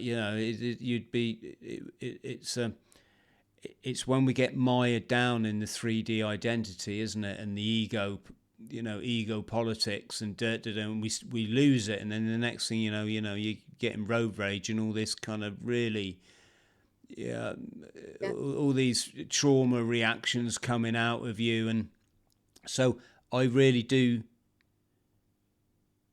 we are spirit. We are the energy, of which there is only one energy in this system, and we are all it. So I think And you once can you have people, I've had people come to me. I had a US Marine come to me who was like, tattooed up to here. So for, someone like me, it's a bit like, oh, and he had all these tattoos and everything. And he came in and he said, I'm flashbacks. I'm getting flashbacks. I'm getting so many issues and I can't live my life. I hate everyone, blah, blah, blah. So I said, well, do you want to try some hypnosis? And he said, nah, it's all bollocks. I'm not doing that, And I said, well, you've come this far. So why don't you try it? So I took him into hypnosis. He said, I haven't relaxed in 20 years. How's that going to work? And I was like, let's see. And I took him into hypnosis and he did indeed look like he'd fallen asleep. So it looked like it was working. And I talked about a whole load of stuff in hypnosis, just trying to guide him towards what was wrong. And he came back and he said, I met God. And I said, did you? And he said, yeah. I said, are you religious? Do you follow a religion? He's like, no, not at all. I'm an atheist. And I said, okay, well, what did God say? And he said, well, he showed me 3 doors and he said, you can pick any one of these doors, but whichever door you pick, behind that door will be the same challenges. So whether you picked, to leave your wife or stay with your wife, or to take that job or not take that job, or to, commit suicide, or whatever you choose in life, when you go behind it, there will be the same challenges behind there, just of a different nature. And I said, wow, and he said, that's it, isn't it? I said, what do you mean? He said, well, I've beaten myself up for the choices I made in life. I've beaten myself up for ruining my marriage and walking away. I've beaten myself up for a choice I made where 3 of my soldiers died. I said, all of these things, he said, they were meant to happen because they were lined up behind the door. And I said, yeah. And I kind of came over all goosebumpy myself. And then I rang him the next day and said, how are you? When would you like to have another session? He said, I don't need another session. I'm done. And I said, what, in one session you're done after 20 years of flashbacks and panic attacks? And he said, yeah, it makes sense, doesn't it? It didn't matter what I did. It didn't matter if those guys died or didn't. It didn't matter if I left my wife or didn't. It's the game of life. And he said, and I just have to navigate it the best way I can, but there are no wrong answers. And I thought, okay, so you can get that in hypnotherapy. That's pretty amazing. And another guy who was also a US Marine came and he said, I could hear you talking. I had no idea what you're talking about. Didn't understand what you were saying. He said, but I was on this string of fairy lights. And as I was going down the fairy lights, every light was something awful that had happened to me in life. He said, and I could see it. I could see it encapsulated in the fairy light. And he said, I went down all the way to the bottom and there was a plug. And that was the first time. That was the first time somebody let me down and there was an injustice. And he said, I pulled the plug and all the lights went out. And I said, oh, that's nice, and I'm thinking, I didn't say any of that. And he's like, yeah, it's lovely. Never needed another session. He said, I did it. I pulled the plug out. I don't need you. Thanks very much. And that was it. And he now 8 years on, he's the happiest guy. He's met a new woman. He's got 2 new kids. And you're just like, wow. do you think it's I find it quite interesting, the number of people that I meet that you immediately know that they're experiencing trauma Yeah. from what they tell you about the way they live their life or what's been going on. You're just like, oh, and I should just clarify, this isn't how I meet people, folks. I'm not going to meet you and be going, oh, I'm not trying to like psych people out or anything. But I'm just saying, people will come to me for life coaching, and I say, right, so come on then, what are your challenges? They're like, oh, I haven't got any, Chris. Well, all right, so what's been going on? And you're like, oh, it's all right, no, not a lot. Why are you here? Yeah, and I have to say, look, I'm just going to ask you, because sometimes people book me because they just want to chat with Chris, and I do all the psychoanalytical bit, and then realize that no, they just literally just come for a chat, right? Yeah. And I'm like, do you like want me to help you or anything, and support you? And but no, it's amazing the kind of when someone will come to you, you know, the wife's left them, the estranged from the kids, the they're on the dodgy wicket at work if they've even got work, or the hopefully there might be more work on, and all these kind of signs, and then you're like, so tell us a bit about your childhood, and they're like, oh, childhood was great. And you're like, no, it fucking wasn't. I know You you, sound like me. That's and exactly what goes in my head. yeah, and they'll be like, yeah. Dad was in the army. I'm like, well, there you go. Yeah. Yeah, didn't see him for 11 months, 11 months of the year, but my childhood was great. And do you think I've this had is just people people say, just? my dad was lovely. I loved him so much. He was wonderful. And I'm like, oh, he was kind, was he? Well, no, he wasn't kind. He was a bit emotionally unavailable, and he wasn't, he didn't get involved with me, but he was there. He was a dad.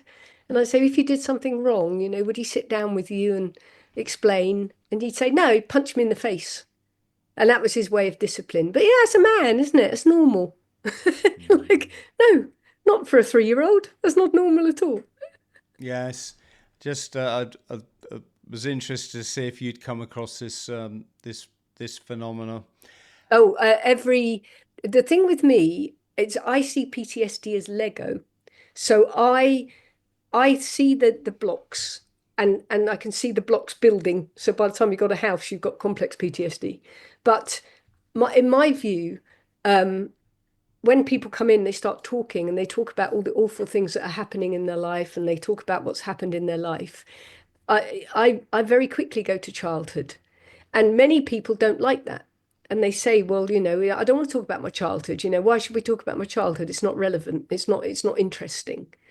And I don't push it. Obviously, I don't push clients to talk about anything they don't want to talk about. But I know that when they go into hypnosis, that what they will be taken to will be a very young person. And then they will come back and they'll say, oh my God, I saw myself in a high chair and this was happening and this was happening. And they're like, so it is relative, it is relevant what I experienced. And I say to them, when you were 0, 1, 2, you had no defenses. You couldn't pack your little bag at 5 and storm off down the street. You had absolutely no way of protecting yourself. When people came at you and you're just lying there, you could not protect yourself at all, but you had adult emotions. And I know you had adult emotions because when you go back in hypnosis, you have adult emotions that you explain. And so does everyone. So why would anyone think it wasn't age 0 to 3 that was going to have the biggest impact on you if you were in a traumatic situation? 10 years old as a kid being bullied in school is awful, but you can either throw a sickie and not go to school, or you can go to your grannies and explain what's happening, or you can fight back because you're almost the same size. But at 6 months, what can you do? Nothing. And so the likelihood is it's bedded there. This is when, so, it probably won't come as any surprise to you. I hope it goes without saying, I don't do politics. I don't do TV news. I don't do TV other than, I like to watch documentaries or films or stuff. But, so when people, and I know a lot of people that think they're awake, and then in the next breath, they tell you how brilliant Trump is and how Elon is there. He's just going to save the planet. And I just There's think, more hope here than there right now. well, the clarifier there is, when do they ever even cursorily, even if that's a word, cover any of the topics we've talked about in this podcast, which are fundamental to the human experience? Oh When yeah. do they ever talk about trauma, energy, vibration, frequency? When do they talk about universal energy or God? Call it what you what you like in any capacity outside of a, you know, a sort of religious one. Yeah. And And yeah, when was that given in school? When was that taught in school? Any of it? We had to find it on our own. But why is this not in the curriculum at 5? yeah, I saw Elon with his shirt off the other day. There was some picture going around Twitter. I don't know if you saw it. He had a pair of that's what he was with someone of dubious character, we could say. You know, when anyway, doesn't really matter. But so, Everyone can guess. yeah, Elon was there in a pair of shorts, and he's got a very strange body. And I'm not. This is not a, you know, what we look like thing, friends. We've all got strange bodies. We're all unique. I didn't mean that. What I meant is he looks really, really unhealthy. Yeah. He's aware he's unhealthy as well. Yeah, And and he's got my chocoholic addiction. yeah, he's got But it bad. Kennedy's sorting them out one by one. He's Yeah, slowly changing diets. yeah. And oh, I I just was thinking that this guy isn't very spiritual. He's not, you know. I think he's on a journey too. I mean, obviously Kennedy is closer to it than anybody else. He said that Carl Jung turned him around. I didn't realize he was a heroin addict from the age of 14 to 28. Mm. And then at the age of 28, he picked up a Carl Jung book, which was explaining the nature of the universe. And that was it. He never had any heroin from that moment onwards. So I think he's an ideal plant within that government. But I do think that, you know, you'd say you don't want to talk politics, and I always said I was apolitical, but our It's not problem that at I the want to don't want to talk it. I don't know any. You know, I don't watch telly, so people. no, I think but the biggest problem is with politics now is that we have captured politics, we have captured interests. And so those captured interests are running certain countries. And the biggest problem that we have is, I think people didn't choose Trump because they thought he was the great I am. Everybody was looked at him skeptically, from side eye, like, what is he actually going to do? And I think certain things that have happened in the past 4 months have made those people who were already skeptical wondering if it was a circus act or whether people were being driven towards something that they then couldn't say they didn't want. But then there are things that are being done that are, potentially towards Nasara, Gasara, things like this, and the dismantling of the tax system and dismantling of property taxes, which were capturing people. They were like destroying people's lives and the medical costs especially in America. And so what we're looking at now, I think this is the moment to step back. It's the moment to look at Elon, think the guy's a genius. He's certainly, like, he's sitting there the other day balancing spoons, and everyone's like, look at him, he's a moron. You think, no, he's building a space station. There's something in his head that is not like us.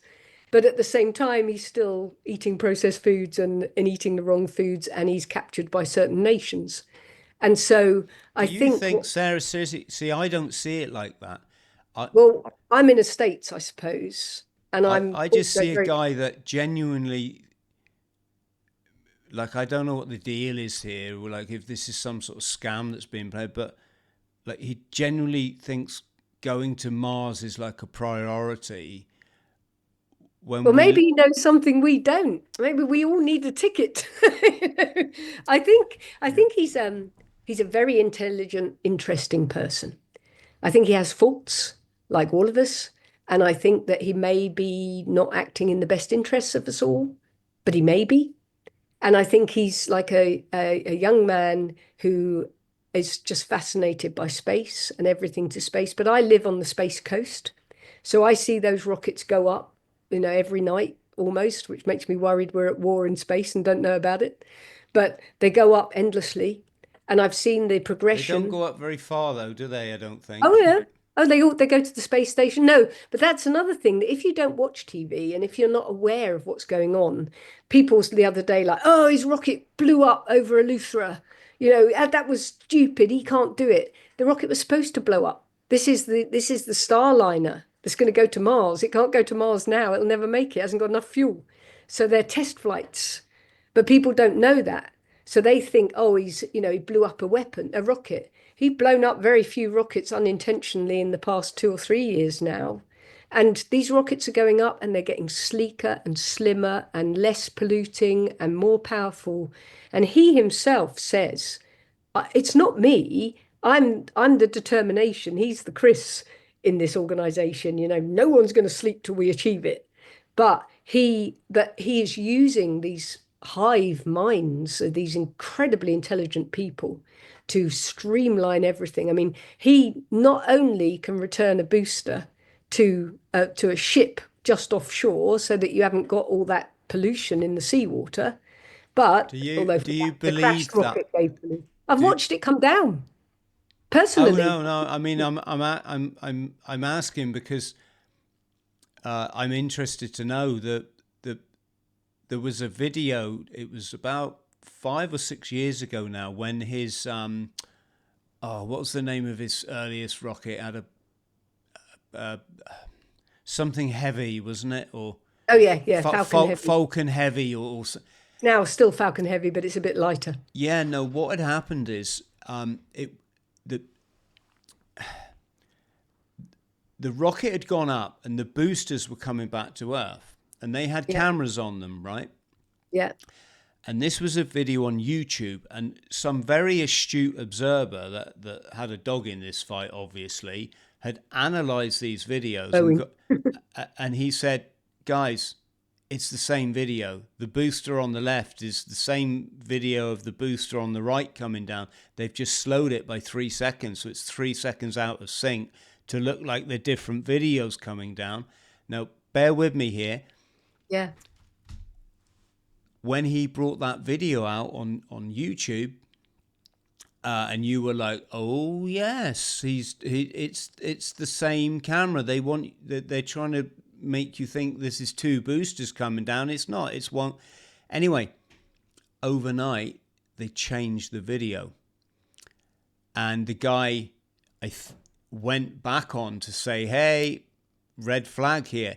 No one can change a video on YouTube. You just can't do it. You can edit bits out of a video that you've uploaded using yeah. using the YouTube studio.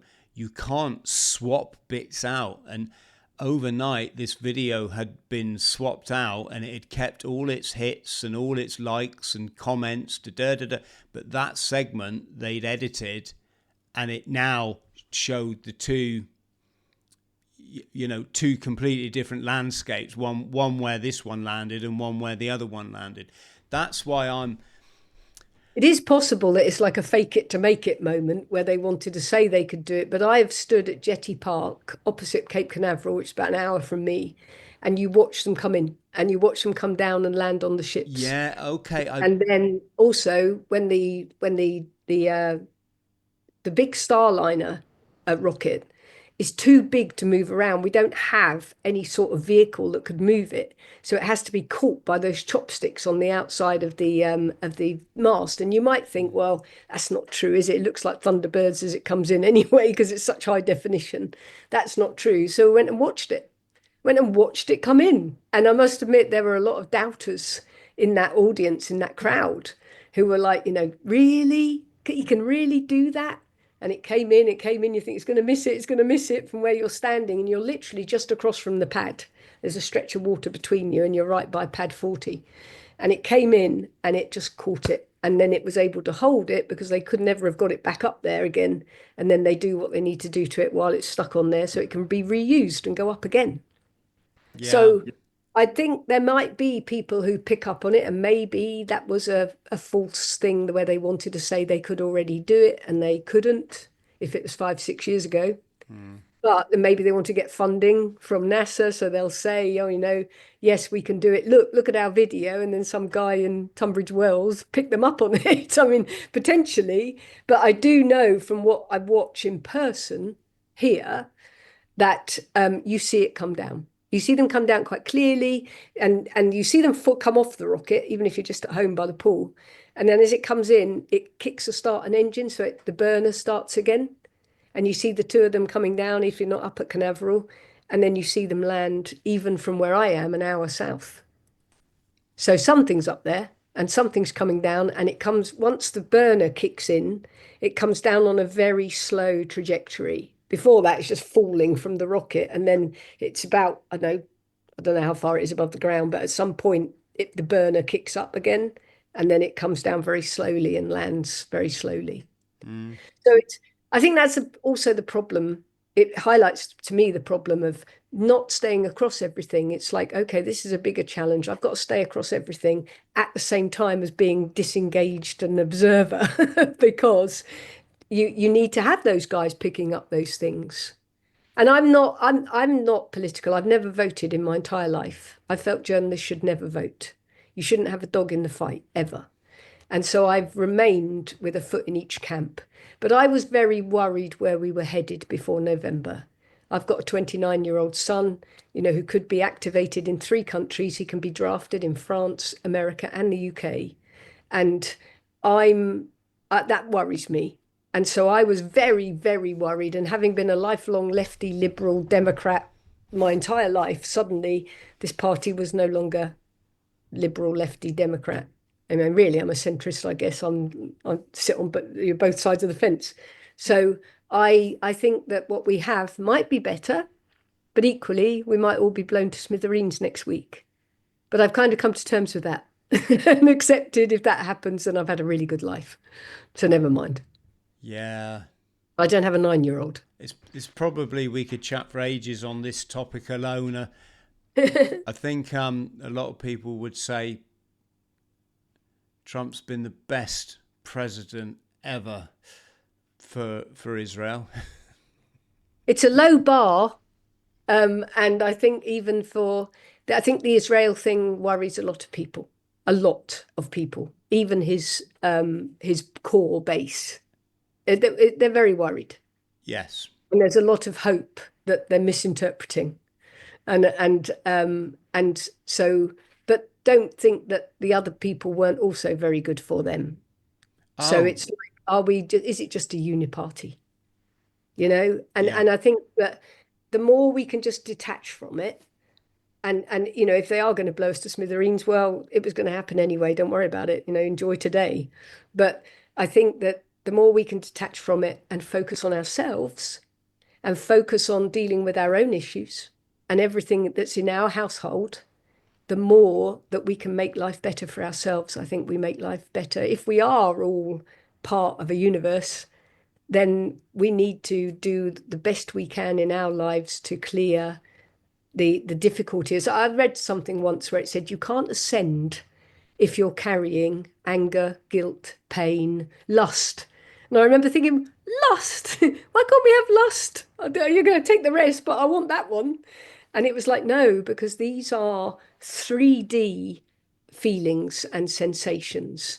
And you can't go into a 4D or a 5D state if you're carrying this huge swag bag of low vibration feelings. So I think, well, let's, who knows if there's the lovely book, isn't there? Eckhart Tolle's The New Earth. And Dolores Cannon has got a book on the 3 waves of volunteers and the new earth. And they say that it's only the people who have managed to see through the hallucination, really, the hologram, and have raised themselves to a level where they are loving, generous, compassionate, giving, accepting. And they're the people who go to the new earth. So whether it's a load of bollocks or not, I don't care. I'm going to give myself the best chance. I don't want to be in the 7 years of tribulation unless we're already there and they forgot me.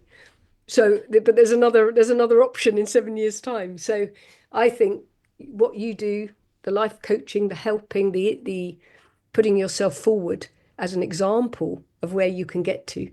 And what I do, where I basically knock you out with a baseball bat, lay you down, knock you out with a baseball bat, talk at you till you're bored and fall asleep, and then hopefully raise you up a few vibrations. It can't harm.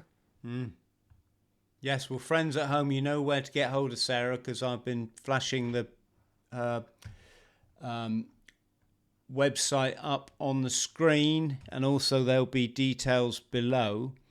Can I Um, also explain that Catch PTSD is a whole group of us, not just me, because obviously there's only so many hours in the day. But I've trained now at least 500 hypnotherapists in this method that was stolen from World War II from Jack Watkins.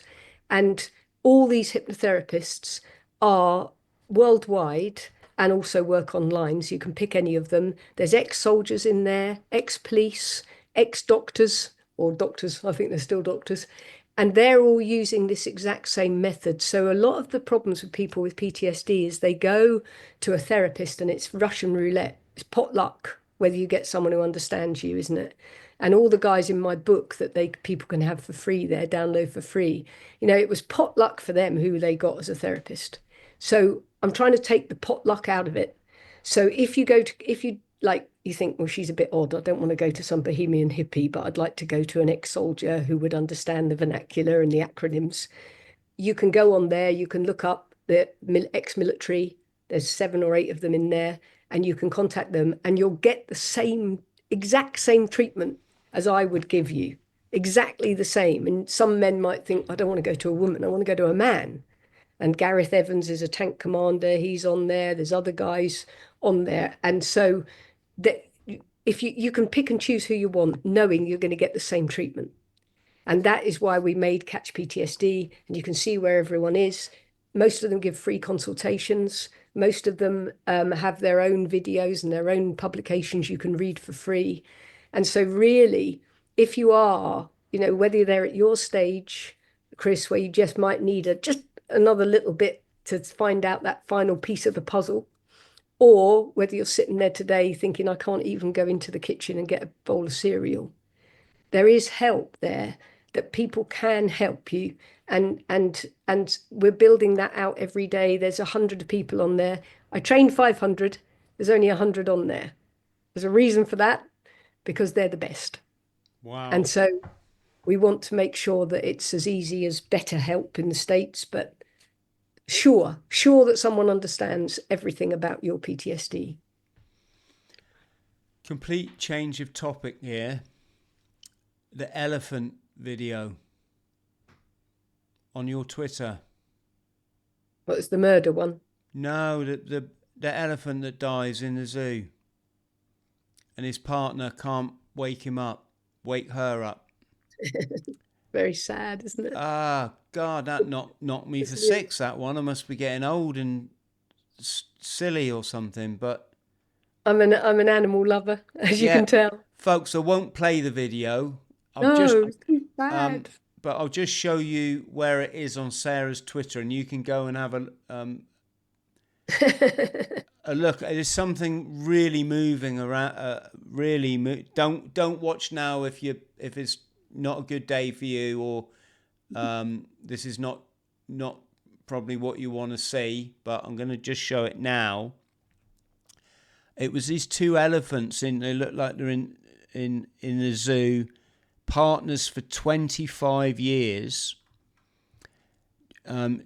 Jenny and Magda were performing partners in Russia for 25 years. When Jenny died this week, Magda refused to let veterinarians near her for several hours as she hugged the elephant. So they were friends, were they? Yeah, Oh, partners, I thought that it was a boy and a girl, but I'm guessing that. friends. But isn't that just the epitome of love? Oh, it You was know, very. they feel it just as we do. Sorry, folks. I just should explain. You see Magda just nudging her, and she can't understand why she won't get up. It was just, I don't know, something about it just hit home a bit, that one. The other one as well I like. There's some there was someone talking about God. She says, I got news for you. God is inside you. I thought, isn't it funny how we all we all come to the same conclusion. So, you know, if you look for the answers, it was this girl here, folks. It was quite, Wherever you come from. yeah, I'll It's just play a wee bit of it. Hang on. Critical turning point in humanity, and if you are ready to evolve and you want to know the truth, I'm about to give it to you. If you are a Christian or a religious, I ask that you take a few deep breaths before you listen to this, and you can scroll up if you don't want to hear what I say, because it is very controversial, but I feel like it has to come out. I have been trying to make a video since 4 o'clock yesterday morning. My eyes hurt, my head hurts, Just fast forward and I a just bit. bad. I gotta just finish this. Religion is a beautiful thing. It can be a beautiful thing. I am not coming down on religion itself. I'm coming down on the people that tell you to live in fear, because fear is what they feed off of. And when I say they, what I mean is there are beings on this planet that do not possess a soul. If you are a human, you possess a soul. You possess God, the energy, the source of life. It is already there. There you go. Right. Sorry, I've been rude to my guest, but yes. Yeah, I found that interesting. Can Can I just say, when you said it's the elephant video, I thought you meant it was a video that I posted on my podcast and on LinkedIn, where I accused the British military of murdering everyone who committed suicide because of PTSD. Oh And I wow. got enormous kickback from it. But there was a young Marine who died just before Christmas, I think, and he was so young, and he took his own life. And it makes me so mad that they knew how to treat this. And when I first started in hypnotherapy, I gathered together 40 to 60 hypnotherapists who were ex-police or ex-military, had had PTSD, had been cured by clinical hypnotherapy, and then had become clinical hypnotherapists. And they were from all walks of the military. And I gathered these together, and I had access to the Vice Chief of Defence Staff, General Sir Gordon Messenger, because he sent me to Afghanistan. So I was able to get into his office. And I said to these all these hypnotherapists, look, we're going to go en masse together. And none of them charged more than about like 60 to 80 pounds a session. It wasn't hundreds of thousands of pounds. So you could cure any person suffering from PTSD for $500, £500. And so I said that we're going to go together and we're going to show them that there is a method to do this, and there's enough of you to do this. They don't have to take me, this kind of fake military person. They can take you guys, and we will fix this. And I did that book that people can read as a study for General Sir Gordon Messenger. And I took them forward, and I said, these guys are ready to do this. But DMS had just been changed into, it had been put under the NHS. And there was a gate guard at the NHS who would not even read my book until I told him I was going to bring it to his office and take the pages out and plaster them over his walls unless he read them. This guy got an OBE later, and he got, New Year's Day, he got a stream of abuse from me. But they would not even consider it. And even though it had been used in World War One, even though it had been used in World War Two, so when every person commits suicide who's been in the military, to me, it's murder. To me, it's someone who was left to die and to ruin their family at the same time as being left to die. And so I was very angry, and I did a post and I put it up, and then I thought, oh, you're going to get a lot of stick for that. But I didn't get any stick, and I just got an awful lot of people who just came to me and said, you're right, it is murder. It's they are allowing young men, old men, women to die, but just in the pursuit of profit. Well, So the while I'm furious at politics, I'm more furious at that. yeah, well, I mean, the Royal Marines Major General Matt Holmes took his own life. I mean, there is And a strange thing here, Sarah, that there really isn't like I think elephant in the room, ironically, does kind of sum it up. I mean,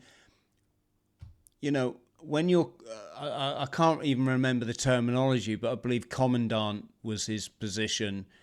Yeah. When you're commandant, or I think he got booted out of that position because he was, I might be wrong here, but what I've been told was he was kind of aware that we're being sold out to Europe, basically, Oh, for yeah. the, we would know it as the New World Order.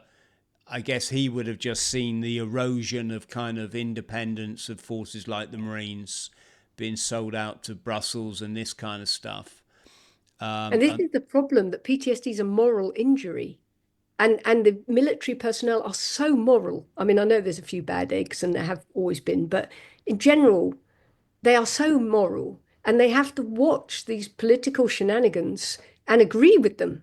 And I've treated so many generals, 2-star generals, 3-star generals. I've treated many, many lieutenant colonels and major generals who are broken from Northern Ireland.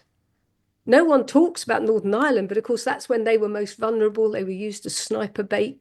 They were like seeing awful experiences that were happening in Northern Ireland, let alone the poor guys who went on to become Apache pilots and were being forced to do bombing runs in Iraq over civilian areas. And you are taking a very honorable person who wants to fight for his country, wants to protect his country, and then you're like, right, do that. Yes, I know it's morally wrong, but do that. I used to be involved in military training right up until 2020.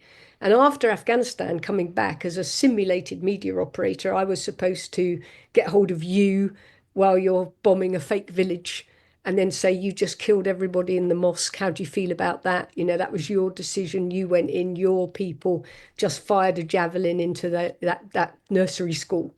And I stopped in the middle of an interview once. This was in 2019 in Wainwright in Canada. And the guy's like, you're right. You stopped mid-sentence. And I was like, I'm not doing this anymore. He's like, why? I said, I'm giving you PTSD in training. You may have to do this one day, and you are going to have to live with the moral injury of having done that. And I had a guy yesterday who was involved in a blue on blue, and he had fired at his own troops. And this will happen. I'm damned if I'm going to do it to you in training. I just pray it never happens to you in theatre.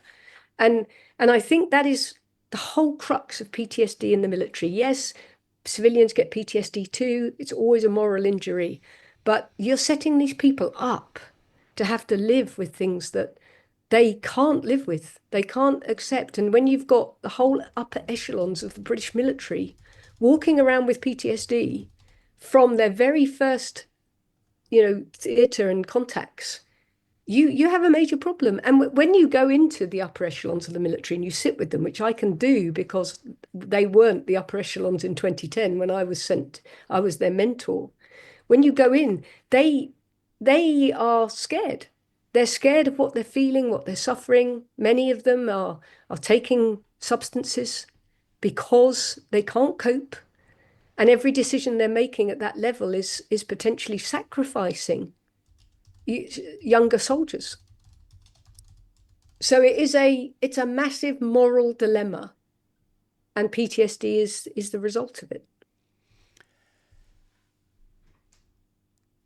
Yes, it's complex, isn't it? Because, as I said right at the beginning, I mean, we've had Major Andy Shaw on the show, who's a very nice chap, former Royal Marine,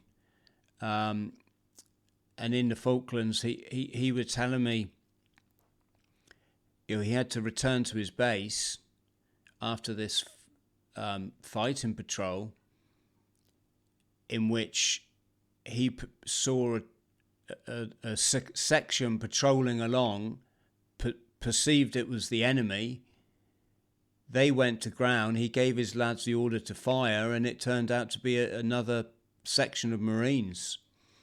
And the moment of realization that must have gone up, well, it's our own. And by that time, I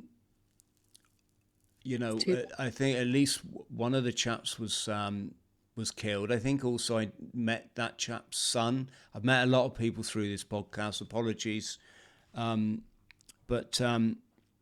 Apologies. I can't remember all the names, but even when I think I'd never realized how the taking of even one life, just one human life, is enough to completely derail a human. And in the book, there's one Scots soldier, and he says that he was made to run a pit of fighters, and he was made to kill this guy. And he remembers he was young and the officer stayed back behind the bridge. He was told to run across the bridge and take out this machine gun nest. And he took it out. And then he said, but that makes me an executioner. And I said, well, not really. You know, they were a threat to the base and you had to eliminate the threat to the base. You know, I kind of went back into military vernacular and he looked at me and he said, don't give me that shit. I'm an executioner. I'm a murderer. And he was 18.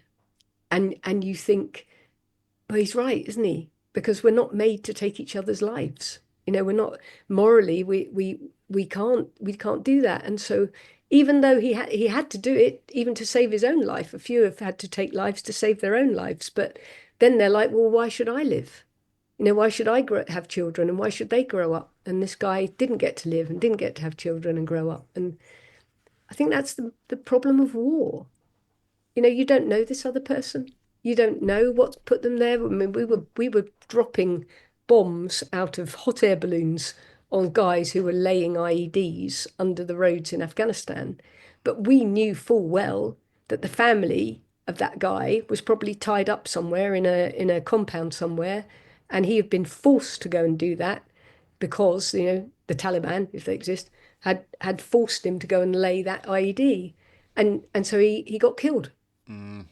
And even people who'd protected prisoners, like the guys who'd gone to Torchlight and been ill and had been taken across to the hospital, and then I had an RAF guy who was put on one of those guys, and then spent 5 days listening to this guy explain his life and how awful it was and what had happened and everything.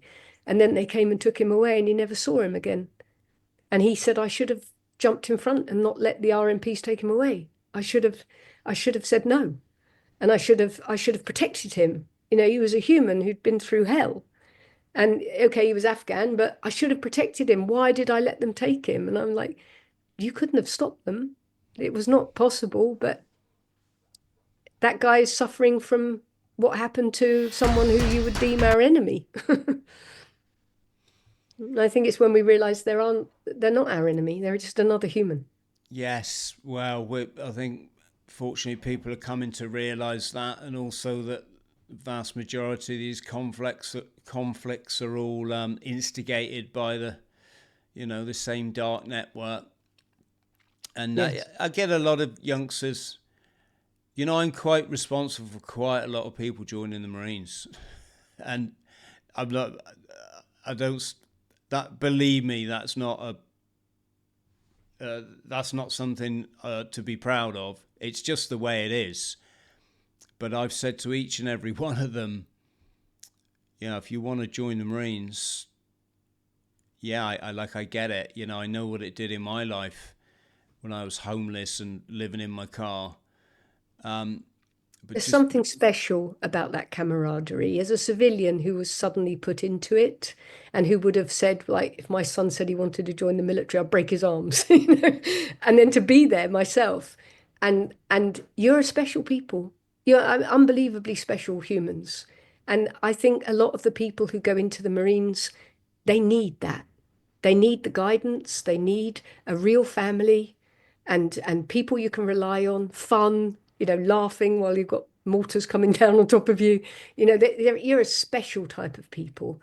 So I changed my whole opinion when I went to Afghanistan with you guys, or even just in training, and just realized that there is a brotherhood, as you call it, but a brotherhood here that many people in this world would not actually have survived if they hadn't gone into that brotherhood. And it didn't need to be the Marines, could be One Scots Mercians, Rifles, whoever.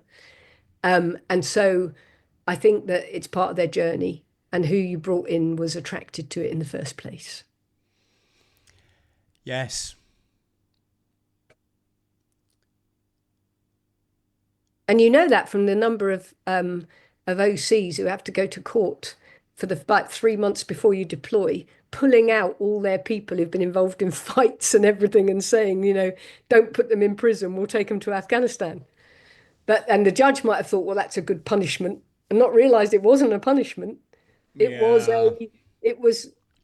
what that person needed. You know, stop fighting, grow up, see things from different points of view. there's also needs to be acknowledged, oh Sarah, there's a lot of traumatizing done to you in training in the Marines or in your unit. I know from people that I've life coached that they're almost at a point where their life is, well, I mean, their life is in absolute chaos. I've had their partner come to me and say, you've got to help my husband. He's, Chris, he had this bad time in the Marines. He didn't get, people didn't like him, or they bullied him, or what, and I've had many patients who have come to me with PTSD from basic training, and they laugh at themselves when they come. And they say, oh my God, I've got PTSD, but I never saw theatre. I got it in basic training. Can you still help me? And I'm like, of course. And if you think about it in terms of that traumatized child. So imagine you grew up in a household where you weren't really rated. No one really gave you much love. You probably got beaten if you did something wrong or whatever, and been through some traumas. You join the military, and I'll tell you a funny story about this in a minute, but you join the military and then you get treated exactly the same way, even if you're not beasted, bullied, or whatever. Just the very process of basic training to break you down, as it were, to build you up is, and I've talked to various trainers in the military about this. I've said, you are just adding more layers of trauma on top of already traumatized people.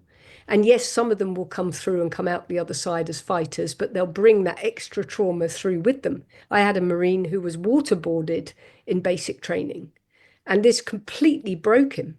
And he couldn't go through and he couldn't go forward to be a Marine, which was his lifelong dream, because he just got broken by this guy. And in hypnotherapy, he did things to that guy that he didn't believe he was absolutely capable of, because the anger in him was so high. But then I've had another lady who went into the military after being sexually abused as a child and then being horribly physically abused all the way up to 18. And she went into the military, and 2 years later, she fell out of a Bedford truck and she broke her back. And so she couldn't stay in. She came out and she had pain for 20 years.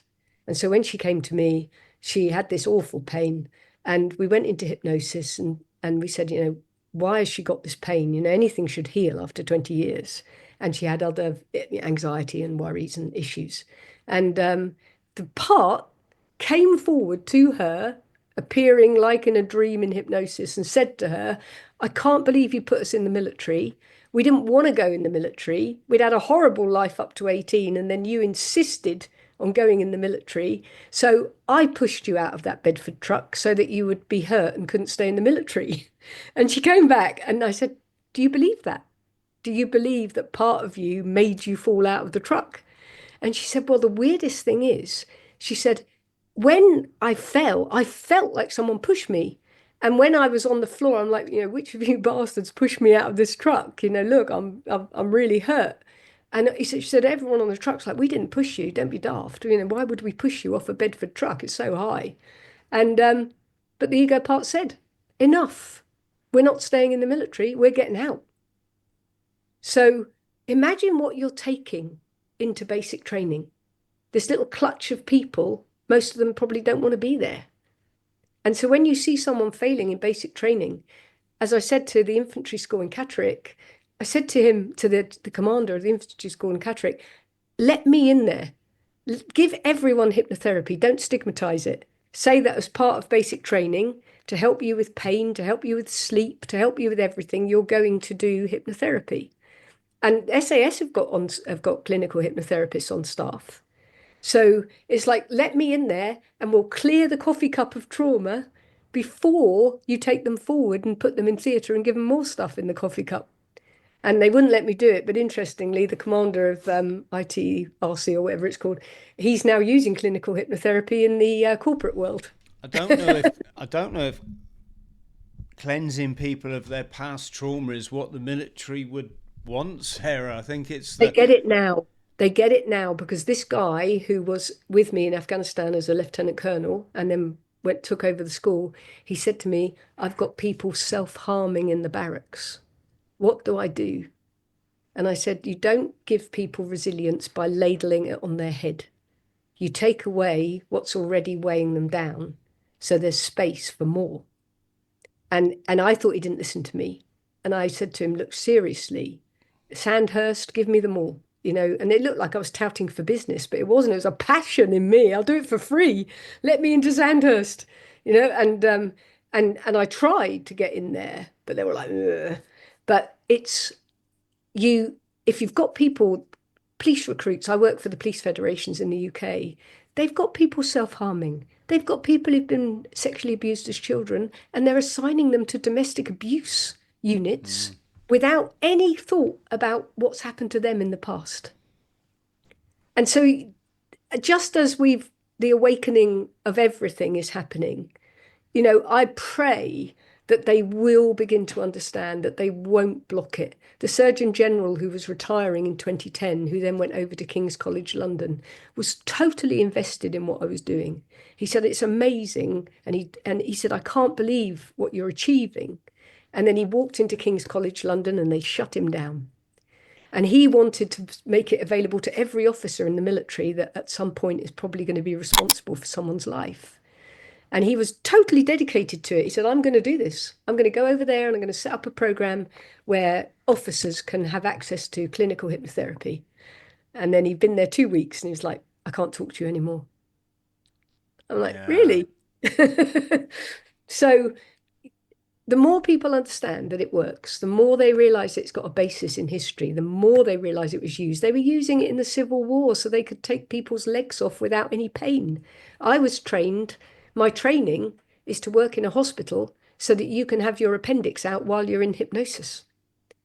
The only reason I'm not doing that is I didn't have the confidence in myself to be the person sitting next to that person, supposedly keeping them in hypnosis while they cut them open with a knife. But they offer it, certainly in Canadian hospitals.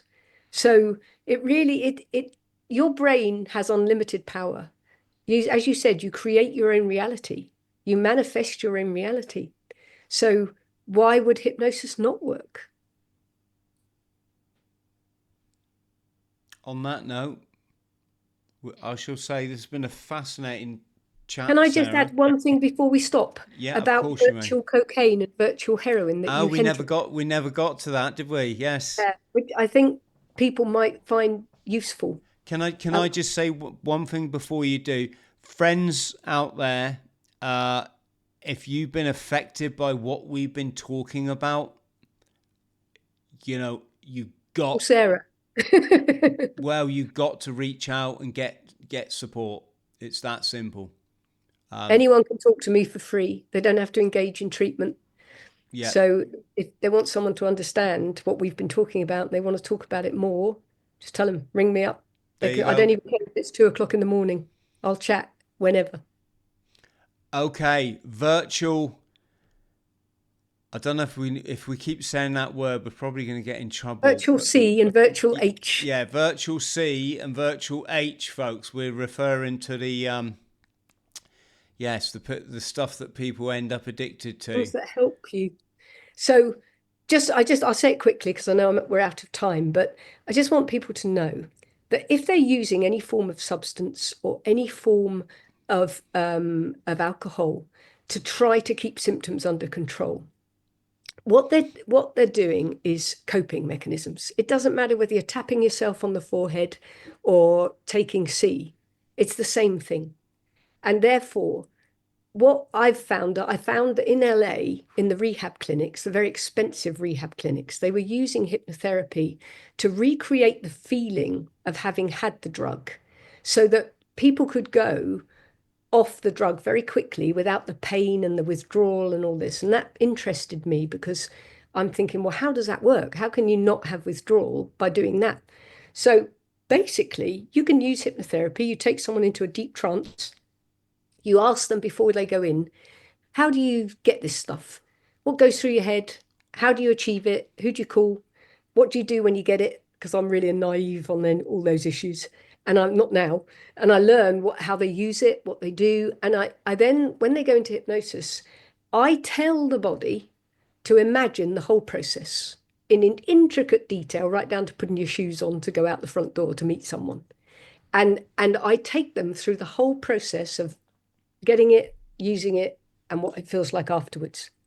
And So when I'd read that they were doing this, I thought, I'm going to have a go. And I had a guy who was on heroin at the time. His dad had been a gangland murderer. He'd been taken on hits, and he'd been an alcoholic since he was 12. And then he'd moved up to heroin. And I said, look, do you want to have a go? Should we see if it works?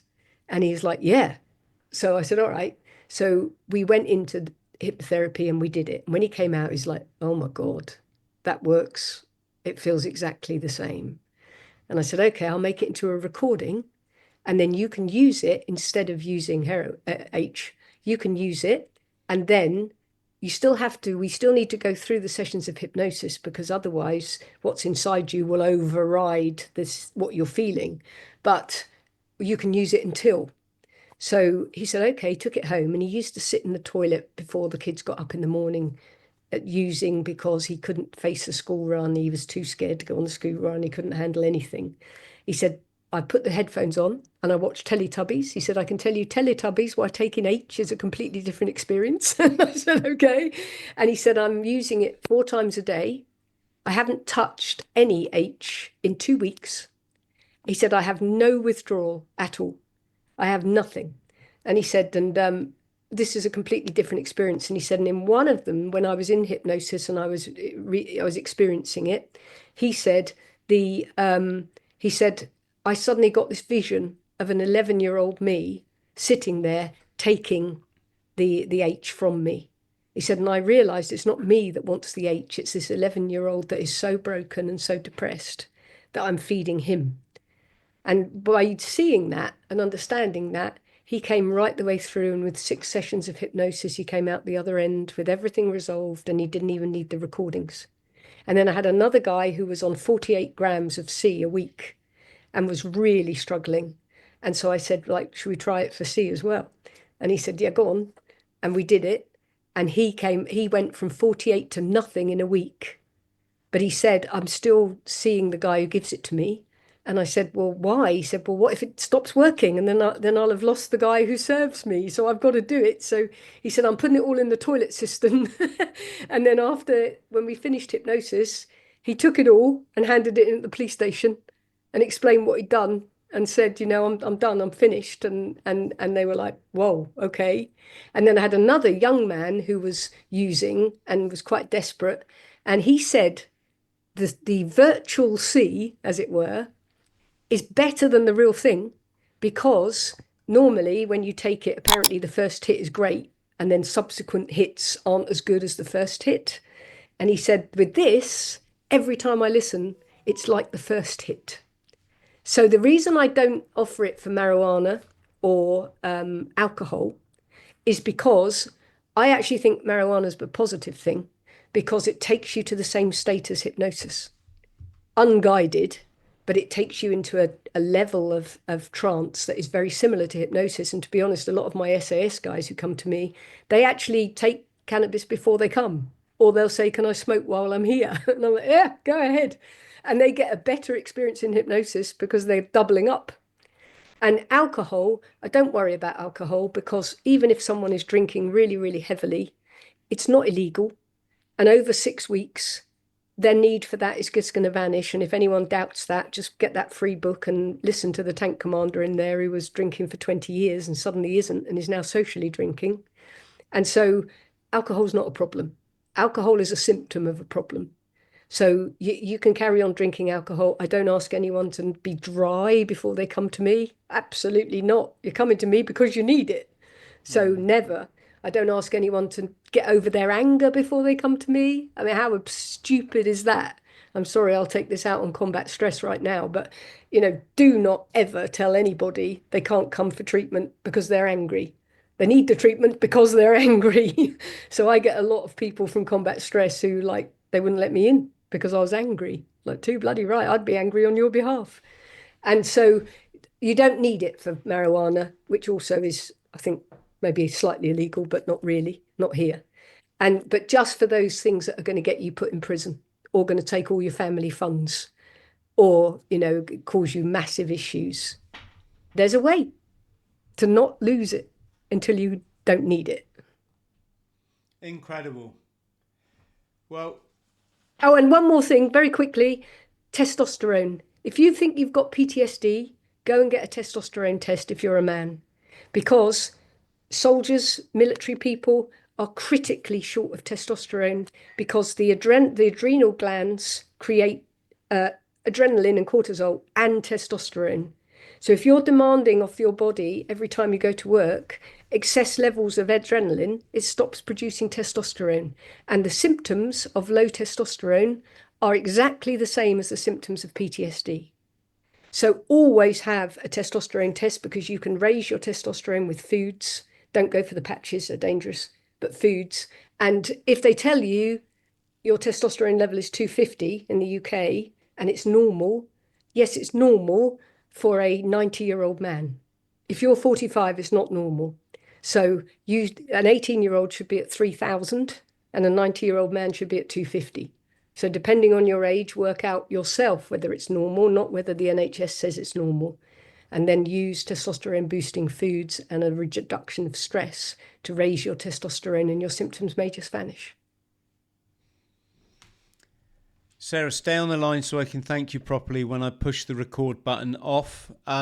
What a lovely chat. Thank you ever so much. I think we've covered quite a few bases. Diverse things. Well, no, it's nice, isn't it? Because you think during all that medical stuff, what I think the biggest thing, frustration for people, other than the criminality of it all and the sheer dangers of putting that stuff near your body, the next thing was like not being able to talk to family and friends about it. No. And what we've demonstrated in this chat is that no, folks, when you get on this, I call it the enlightenment kick. You people will gravitate to you, and you can have wonderful conversations. And also, I'm just gonna chuck this in there. You don't look to people for your sustenance. You look higher up. Do you get what I mean? So during during the COVID, it didn't really make an awful, other than the sheer disappointment of it all, and the illegality and the frustrations I think we all had. But did I care that very few, everyone was out there going along with it? Not really. It's you get your power from a higher source, I think is what I'm trying to say. So yes, great conversation, Sarah. Thank you. I was rabid during COVID because I still had my level of PTSD. And so it was only in 2021, the end of 21, that I did this therapy on myself and woke up in a different paradigm. But I was rabid. I was out on the streets. I was furious with the police. I was furious with everyone. I was furious at being stuck inside. I was furious at people believing it. My Facebook will show how rabid I was. Yes. And then, well, like you say, I call that shouting into the mirror. Yeah. Friends at home, please like and subscribe. Click the notification bell for more chats like this. And yes, Sarah's details will be below. If you got any issues you want to chat over, I'm sure she'll be delighted. And that just leaves me to say massive love to all of you. Go steady, look after yourselves, be kind, and we'll see you soon.